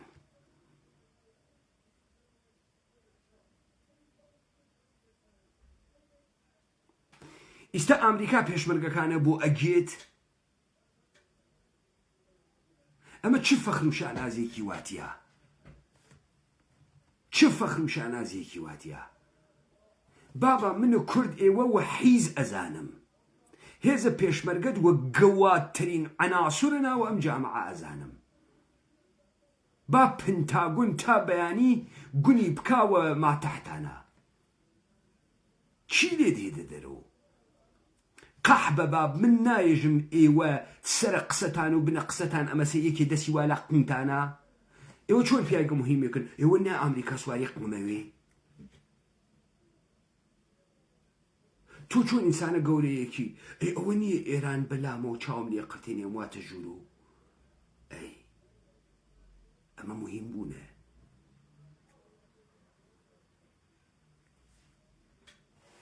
تۆ چۆن هێزێکت هەس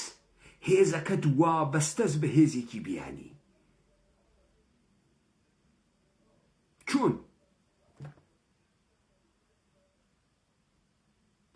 تۆ بە ئفتخار و ئێژی نیروی مسلحە من نۆکەرە ئەمریکاس ڕۆڵێکیان لەم سەرزەمینە ئێمە ئێژێ هەرچیە بگەنێت خوێ لێ ئەدەن وای لەو ڕۆژە وا خوێ بگەنێت تۆ هێزە حیزە پێشمەرگە و گەرەکە دە بەرابەرە هێزەکانی ترە بوو پارێزێ کەچی ئەم هێزە خۆی ژێرمەجموعەی هێزێکی ترە هەنی وڵاتێکی ترە واقعەن ئێوە ئەمانە بە ئفتخارۆ باسەکەن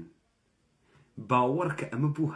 هەر غەربیە هەر فەڕەنسەویە هەر ڕووسێ هەر ئینگلیسی قسە بکەی تۆزی عەقڵی بێ تفدێکە ئێژێ بووی چ جندەیەکە ئەمە چ سەخیفە دەتخوات و بەشەری وەسە بریتانیا مەسەڵەن بێژێ چۆن وەزارەتە دفاع چین عەقدی بەستگە لەگەڵ نیروی سەربازە بریتانیا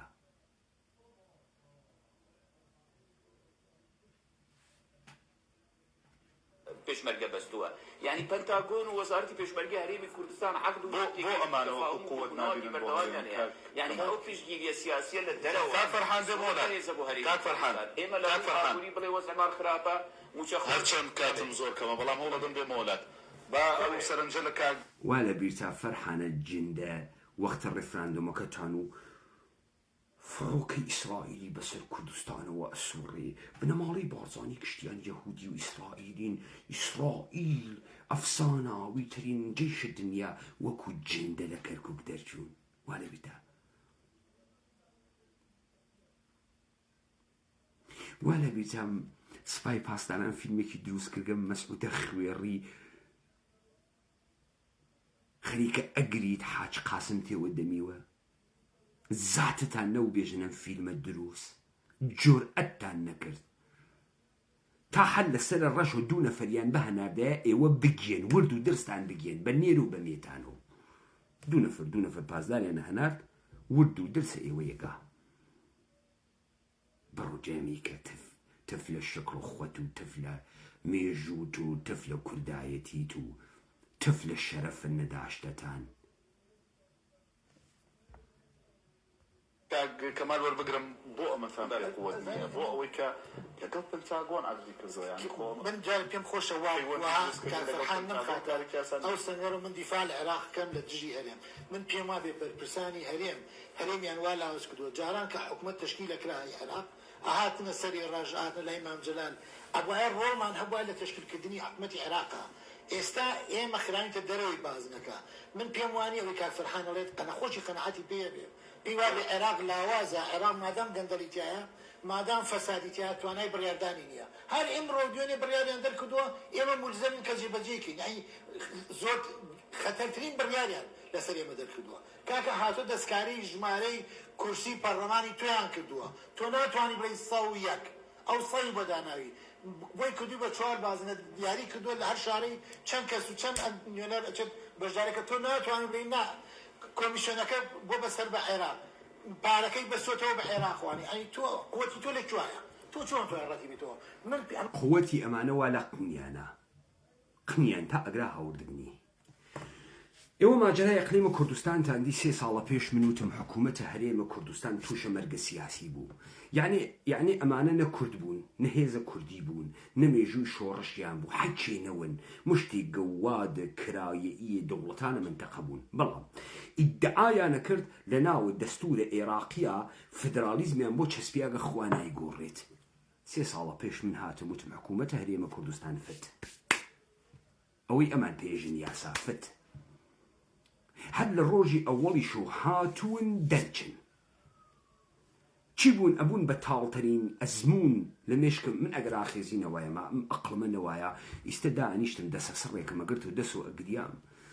ئەمە وەی کوردە کزۆڵەکە وەی کورد بوون برا ڕوسێن بووە چ سەختە وای چ بە بەختین باوکمان نییە چون ئەم هاتوو مێژوویە لە شکست ئێمە قارەمانین وەێ لە حەچی جێگەیشە دەرەچین و قیمان ئەدڕن قارەمانی ناوێنینەوە خۆمان و وەێ وە درۆی ژین قارەمانی لە هەڕاکردن و شکست خواردنە ئەمە قەرار بوو ئەمە بەسەرمانە بسەپێنن بە ناوی ئەزمموی کوردستانی عێراق ئەو خەڵکە مەجیدەی سلێمانی و هەولێر و گەرمیانە بەتایبەتی ئەو خەڵکە مەجیدە قارەمانە وایان پێکرد ئمڕۆ باسە کەرامەت و ئینسانیەت لەلایەنەکەی کاورە دەمی داخێژی ئەو باسی تو قسەی خۆش بکەین و پارەکە و پولەکە و ئولەکێ و کرێ و عێراق جوانەکە و وایەنە پێهاتکە خەڵکێک بێ پەروەردە بە پەروەردەی سەقەت بە نەبوونە ئینتما نەبوونە تئۆری و ئیدە بە نەبوونە هەیکەل و ئیدەئالە گەورە مشتی قەزەمی باڵا کورتی خۆفرۆشی گەوا باوک وەختی تۆ ئێژی من ئێران وا لە پشتما تەمامە شکۆت بوو بەوە یعنی نۆکەری کوڕی نۆکەری قەحبە باوکی ماستاوچی خۆفرۆشی جندە پەدەری وەکو تۆ نییە دەی تۆ ئەبی بە نمونە خەڵکێکی جێ بخاتە جێپێی تۆ ئیدەئالە جامعی مەسەڵەن خەڵکن وەڕێ پێدا من ئەمە زوو خوێندووە من ئیستا چیم نەجاتدا من چمکە و کوردم نەجاتدا وتم کورد مەسئلەی نییە پرسە گرانی نییە پرسە برسیەتی نییە پرسە نابەرابەری نییە کورد پرسە سەروەری هەست کورد پرسە سەروەری هەست ئەوانەی لە ئەقلیمە کوردستانە وتیان پارەمان نییە و پولمان نییە و دەحفێ نەهاتن بێژن کوا شکۆمان کوا گەورەیمان عێراق بۆ دروستەکەن دەحفێ نهاتنەوە قسە بکەن گشتیشان قارەمانی کوردبازی و شەهیدیان داگە ئەمڕۆ تێن ئێژن برسیمانە مەعاشمان نییە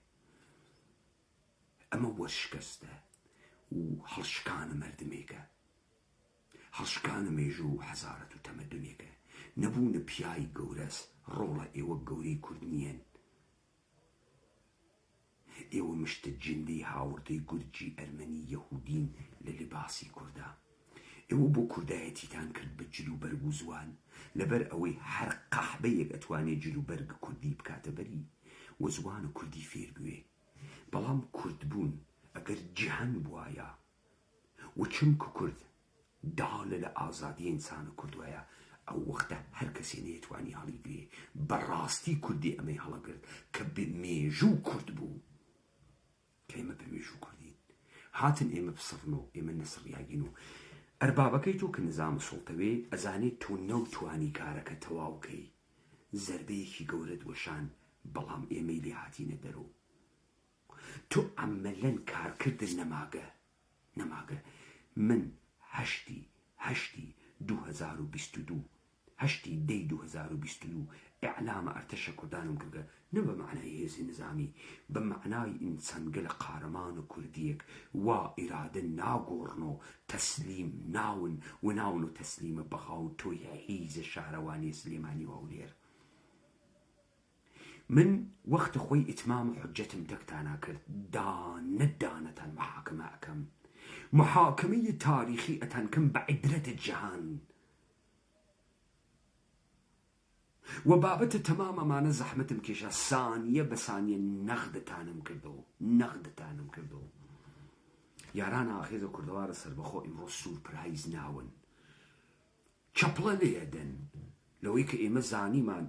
ئێوە بەرەو کوێ ئەڕۆن. ئیستە نظامە سوڵتە یەک مەرجع کوردیەت وا لە بەردەمیا ئێمەین. حچێ لەم سەرزەمینە ناگۆڕی ئیلا لە ژێرە تەئیدە نەزەرە ئێمە نەگوزارێت. ئێمە دەسەڵاتە ئەخلاقی سەرزەمینە کوردانین و ئەو دەسەڵاتە ئەخلاقیمانە هەست. هەڵی بوو ئیستە وردە تەلیعەکەی دەرەکەوێت، نەکەوەی کە تۆ قینە بێها، نە قسەکەی من تێتە دی. من وتم ئێوە هاتکن وا بکەن.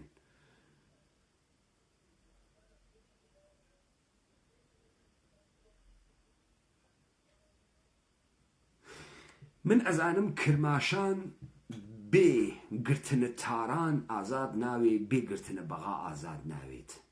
من ئەزانم چۆکدادانە بە ئەمریکا و مەعامڵەکردن لە پێگەیە سەرترە ئێمە بە نسبەتە ئەمریکا ممکن ناوێ مەگەر ئێمە قودرەتمان بوێت. بۆیە من لە ئیستەوە مەتنە کوردیم دروست کرد، تئۆریزەم کرد، لەگەڵ دەوڵەتە ئێرانیا دەرکەوتم، کارەکانی باتڵۆ کردو، خۆمم مەشغوڵە بە خیابان نەکرد، مستەقیمەن لە سەرکردایەتیە ئێران و وا خەریکە ئاڵوگۆڕکردنە لەو جێگە وا تەزادەکان مەوجودە ورودم کرد و بازیەکەم لێیان شێواند. بازیەکەیشم لە ئێوە لەگدا شێوان. ئێوە لە پێگەی ئەو شتەی وا ئەتانوت قودرەتتانە حەملەم پێتان کرد لە کوردایەتی، لە شۆڕشگێڕی سابتم کرد نە کورد بووگن نە شۆڕشگێر بووگن، مشتی قەحبەی بەکرێ گیراو بووگن. هۆی بەکرێ گیراویشتان بێدایک و باوکی و بێشەرەفی و بەچکە قەحبە بووندانە. ئەنا کوڕە پیاگ بە ئیفتخار نایژێ من نۆکەرە ئێرانم، بە ئیفتخار نایژێ پیاگ ئاری لێ تێبێژێ من نۆکەرە ئێرانم. نۆکەرە خەڵکە خۆی هەست، نۆکەرە ئێران نیە. نۆکەرە مێژووی خۆی هەست، نۆکەرە ئەمریکا نیە. لە حەنای مەردمە خۆیان تۆزە، بەڵام لە حەنای ما بەقیە دەسەڵاتدارانی جەهان هیچ کامیان بە قۆنەرە حساو ناکە. خەڵکە خۆی خۆشگەرەکە، چون ئەزانێ ئەو بێ ئەو خەڵکە معنای نییە، ئەو خەڵکە بێ ئەو معنای نییە.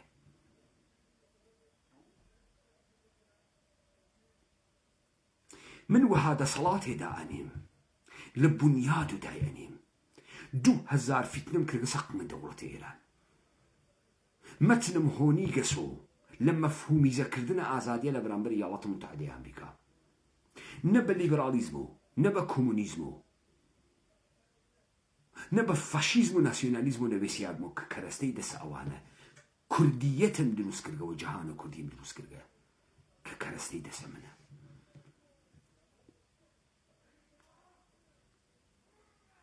بنیادە دەسەڵاتێک کە من دای ئەنێم ئەم کوردەوارە و ئەم سەرزەمینە کوردانە ئەگرێتەوە، یعنی ئەوەی تۆ پێ ئێژێ ڕۆژهەڵاتە ناوەڕاست و ئەیگرێتەوە. هەرچیەکەم وت، هەرچی من ماچوون ختمە کەلامن، پێغەمبەری لە یەهودیەتا یعنی پێشگویی کردن بڕۆ کتێوی ئەحلاقیە بخوێنەوە لە عێڵبەیگی جاف و عابدینی جاف و لە ئەڵماسخانە لڕستان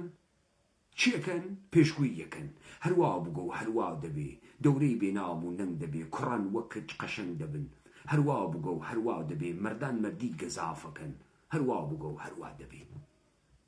پێشگووی. من ئەوەی وتم 100% هاتە دی. ئەوە چمانی جامە جەهەنەمام وا لە بەردەما چمانی لە پدسم ئەنوارم و ئێوە ئەوێنم هەرچیەکەم وت هاتە دی. ئەمەیشی کەوتم تێتە دی. کورد نظامە سوڵتە لەبینەوات. کورد ئەناسر کەسیفی وەکو ئێوە لە ناو خۆیان دەرتێرێ محاکمەیەکە یەک بار بۆ هەمیشە بێژنێ لە مێژووی خۆی و لە سەرزەمینە خۆیەدا. بەچکە قەحبە دیتە من سابتم کرد ئێوە هەرەوەنە.